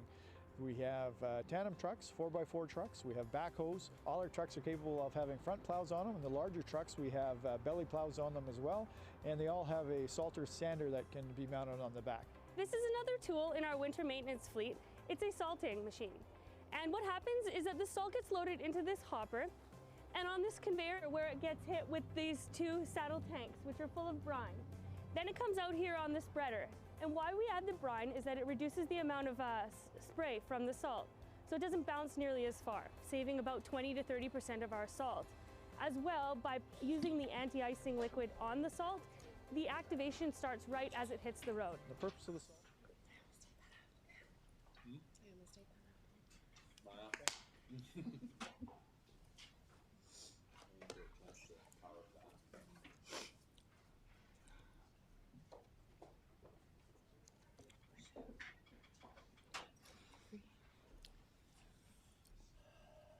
Very good.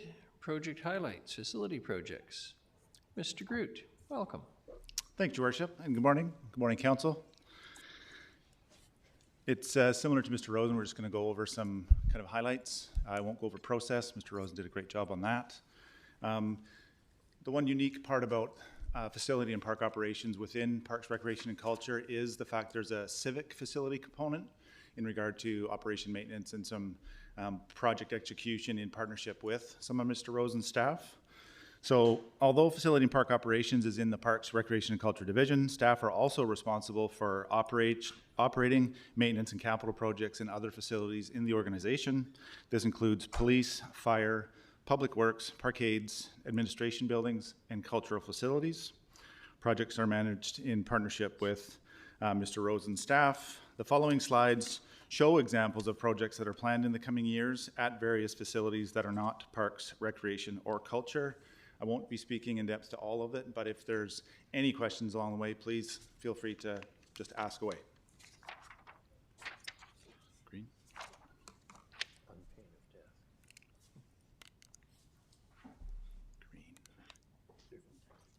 Oh, okay. Facility maintenance and improvement projects are planned at the various civic facilities in the coming years. Projects are completed by internal staff, service contracts, and contractors alike. Through the portfolio, a lot of the projects that you'll see in the project plan are really operational and maintenance related, just to keep the facilities operating and running appropriately. Standard maintenance projects are planned at the fire halls in the coming years. Again, just regular maintenance. As part of Council's recent support for additional Nanaimo Fire Rescue staff, this will result in some renovations and upgrades at the various stations just to be able to accommodate and house additional staff. So through Ms. McCaskill and Chief Doyle, we'll be working together to make sure that that happens appropriately. Ongoing maintenance and upgrades at facilities like Vancouver Island Conference Centre. Through this year and 2024, the two policies on the slide will be updated by Ms. McCaskill's team and various stakeholders for Council's review and input.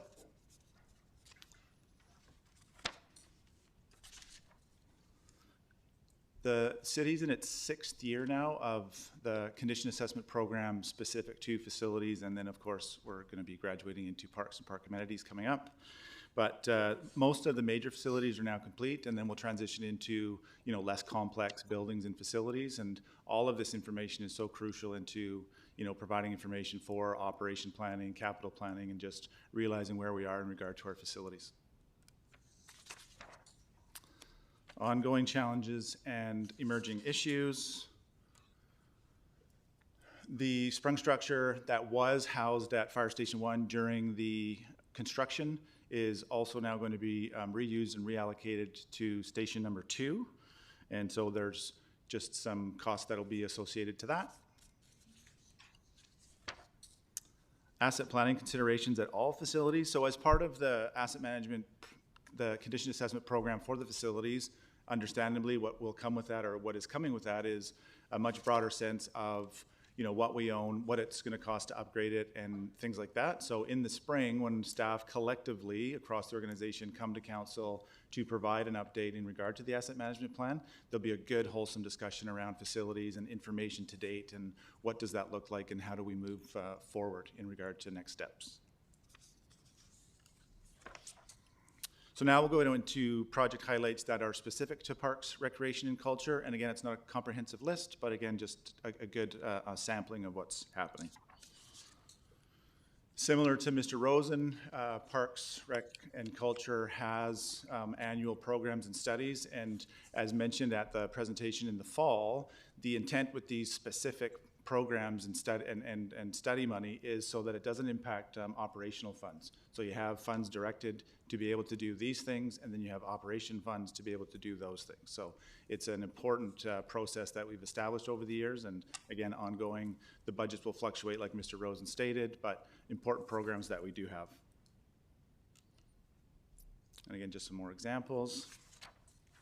They're also intended to provide, well, I just explained that. Study funding will vary from year to year, and then facility and park operations staff, in collaboration with facility asset management staff, work on prioritizing which studies need to be achieved on an annual basis. Again, just to show examples of the amount of operational and maintenance type projects in the different facilities over the coming years, specific to arenas. The Nanaimo Aquatic Center, the mechanical and HVAC upgrade. So we came to council late last year in regard to an emergency replacement for the 3 existing boilers. That they were replaced with 2 high efficiency boilers. We're actually quite excited about the initial indications around their performance and are going to be coming back to council after a little bit more time of operation to be really be able to give a clear picture on what that actually is meaning from a reduction in cost, GHG, and operational efficiency overall. So that'll be a very interesting discussion to have with council for sure. Aquatics facilities require a lot of maintenance, and there are some significant replacements scheduled in the coming years, just of some various features and components. Stadium District, there's been so much that we've done in the last number of years, since about 2019. And then, as you can see, in the coming 4 years, more work plan to just continue to develop that into that medium-sized stadium that council had supported a number of years ago. Westwood Lake improvements phase 2. So phase 1 is currently underway, and then this year there's council-supported funding for the designs for the phase 2, and then capital money in '24 to start building the amenity building and then the beach improvements as well. Trailway development projects. Every year there's funds dedicated to trailway redevelopment, repair, and improvement. Very, very popular amenities throughout the entire community. So just they require a lot of just maintenance and upgrade. Sport court surfaces in tennis and pickleball courts. They're on a 3 to 5 year replacement. Again, just a great example of the type of maintenance that's required to keep the courts looking great and usable and safe. Parking lots and boulevards. There's a connection from the Howard Avenue parking lot in the top picture at Harewood Centennial Park, and we're planning to connect that parking lot through to 7th for the upcoming Harewood Centennial Artificial Turf Field project. So that'll provide a needed increase in parking at that location. Just a great example of that cyclical replacement requirement at assets like the artificial turf fields, usually on about a 10-year cycle for replacement, but it's one that happens, and we've, after Harewood Centennial Park, we're gonna have lots of them to maintain. It's great. Our ongoing challenges and emerging issues, they're just examples that are of projects that aren't funded yet in the capital plan, but will require further discussion, possible design, feasibility studies, or council direction to proceed to the next step. These projects are identified by community groups, specialized user groups, staff, and consultants together combined. Bevan Complex is of a vintage that requires significant investment for upgrades and replacement of some significant existing systems, but projects like this give us an opportunity to look at facility master plans or look at current trends and needs, especially through the completion of city plan. Are we able to combine or package certain other things into a project like this? If there's going to be a significant disruption, does that become the appropriate time to then do some other work? And then we talked about these in the fall around some of the unfunded projects, but it's not an exhaustive list, and every year new ideas, concepts, and requests are brought forward by the community for consideration. So again, this is just a good example of some of the projects and ideas that come to us from the community. As part of the asset management plan update, more information will be provided on city assets, playgrounds included. We have 75 to 90 playgrounds out there in the community, and they are joyfully used, but that requires replacement. So that's part of the asset management plan and the replacement projects that we'll have in the coming years. Natural area parkland management will need further discussion and direction from senior leadership and council on next steps as well as the future of these natural areas and natural assets. And then delays described in this slide are primarily caused by staff having to focus on immediate repair from graffiti, vandalism, or just unwanted behavior, rather than proactive or predictive maintenance and replacement. And then, of course, much of that repair work is unplanned and largely unbudgeted. Thank you. Ms. Bopal Singh. Thank you, Mr. Groot. Okay. Through Chair to Council, I'm going to be very quick on the next three slides. So what you have before you are three projects that reflect smaller budgets but higher impact in terms of Council's direction on achieving GHG targets related to building energy efficiency. So we have the Home Retrofit Support Program. I won't say too much about these because you have a really big agenda and you've seen these before. We have the Clean BC Better Homes Top-Up. You'll notice that we have, as of 2023, 54,000 available. And there is the opportunity for Council to redirect some funding from the other two projects to this one, should they wish. And then we have the Building Retrofit Roadmap, which is scheduled for 2024, which could potentially be moved to 2025 if the budget was reallocated to Clean BC. So just putting it out there and just pausing at this point. Thank you. And I forgot about this one. And then the EP infrastructure charging rebate program as well.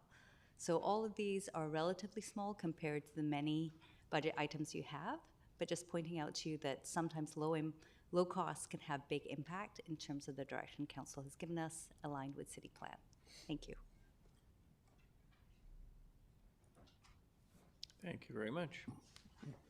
Your Worship, I'd like to take this opportunity to introduce our new Director of Technology, Kerry Ng. He's in week 4, so go easy on him. So we're very happy that he's landed with us, and he's got a tremendous background and worked as Director of Technology in Whistler and Squamish and various other places. So we're thrilled that he's joined our team and provide the leadership on some of the topics he's going to speak to this morning. Thank you very much and welcome, and I assure you that Council appreciates you coming to work with us as well. Your Worship, members of Council, thank you very much. Just a correction, Jake, it's day 18 and hour 2, as a matter of fact, in terms of how long I've been. And I'm excited to be here, and I'm excited to be in front of you to talk about the capital projects and other programs that we have in IT that are underway.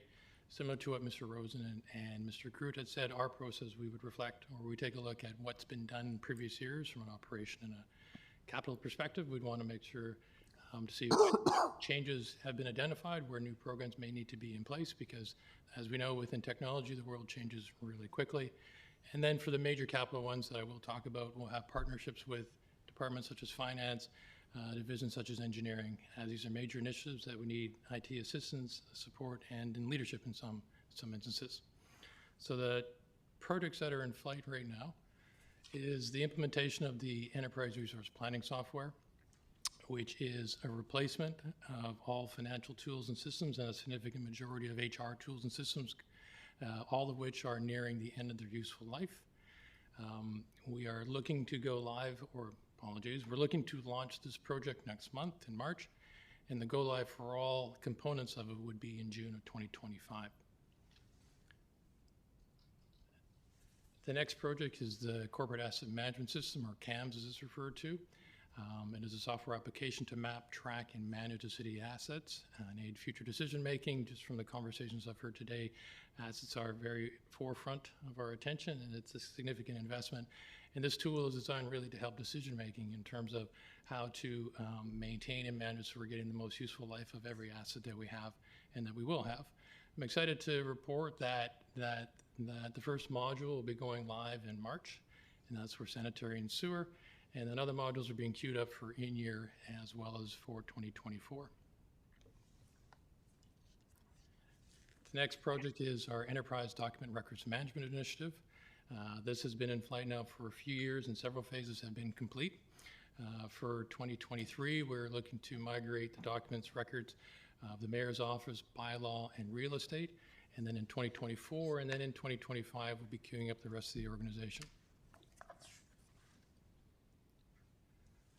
Other programs and projects of note, I just want to draw everybody's attention to defensible security assessments. This initiative is really about bringing in security consultants, contractors to help us know what we don't know. Coming in to do audits and assessment to help us define where we might have some risk, and then provide recommendations in terms of how to shore up those vulnerabilities in year and in latter years. Ongoing challenges and emerging issues. Enabling or securing Nanaimo's digital future. I do believe that there are several conversations that had occurred previously about specifically connectivity, fiber optic connectivity, and conversations will continue to occur so that we can define vision, scope, schedule, and of course budget about ensuring that the city itself has the necessary connectivity, the necessary fiber connectivity, as we know that more and more we're becoming a digital city. And I'll be working with the various partners within the organization to, again, come up with that overall project plan. And from the emerging projects, these are activities that are being considered. And I just want to draw your attention to two. I talked about the defensible security assessment. That program is a yearly thing, but what we don't have in the books currently is a defensible security implementation. So we can understand what we need to do, but we need to have the resources to actually do it so that we can implement the various changes that are recommended so that we can mitigate against those vulnerabilities in terms of cybersecurity and network defenses. But that's going to be an annual program because, as we've talked about and as we know and as we've heard, cybersecurity should be top of mind for all of us in this room and in the organization. And then the last one I want to draw attention to is the second bullet from the bottom, is that the website update/upgrade. We are in the very, very early stages of these conversations. We'll be working with departments such as communications and others to define, again, vision, scope, schedule, and budget about what the new website could look like and what would be the implementation of that. I do believe that is the last of all slides. Thank you very much, much appreciated. Not seeing any questions, appreciate this morning. Mr. Rudolph. No, Your Worship, as I said earlier, I would always think that Council's thinking about what's next. So this is just a refresher and gives you a sense of the scope and breadth of all the things. Council will now start to have the opportunity to give its views on the new council, what its priorities are in capital.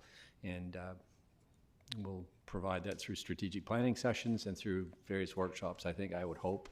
And that will inform the future capital. A lot of what you've heard today is really about keeping the lights on and managing the assets that we have, the buildings and the infrastructure and all the support pieces that we need to make the organization function effectively. One piece of the IT that you didn't mention that's in works is the development services building permit process, which I think is another one that's going ahead this year. But really council needs to put its stamp on what it feels are priority topics, and then projects can be developed through that process. So that'll hopefully emerge over the next little while. So this is just a refresher on where we're sitting on our capital. And as you can see, it's rather ambitious. Thank you very much. We have no other business. Question period.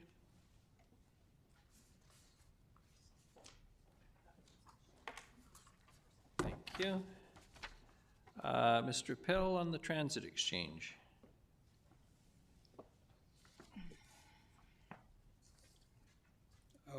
Okay, I still remain, I've listened to everything and I still remain unclear as to the scope of the project. Now I understand there's some underground work that needs to be done, and that's fine. And there's some changes to the parks that are to be made. But I wasn't clear on what was happening to the Shaw Lane part of this and the bus. So the question's about the Shaw Lane. Mr. Sims? Worship, the scope of the project is essentially, let's say, property line to property line of Terminal Avenue, which incorporates sidewalk to sidewalk, curb and gutter, and underground utilities and resurfacing the road, as well as the landscaping improvements along the road proper, Terminal Avenue itself. nothing to do with Shaw Lane. Okay, thank you very much. I understand the terminal, the transit exchange is, what can you say, is still being considered, and as some part of the future program, but as I understand it, there's no budget for that as it is now, or where is that in relationship to the planning, and will there be an opportunity to speak to it sometime in the future? Mr. Sims. Your Worship, as I think I mentioned in the opening remarks, there was the discussions are ongoing between Regional District, the city, and BC Transit, and we expect to have some information publicly available in July on the future of the transit exchange. Okay, thank you very much. Thank you. So we need a procedural motion to the meeting be closed so we can proceed in camera. Moved Councillor Thorpe, seconded Councillor Perino. All those in favor? Any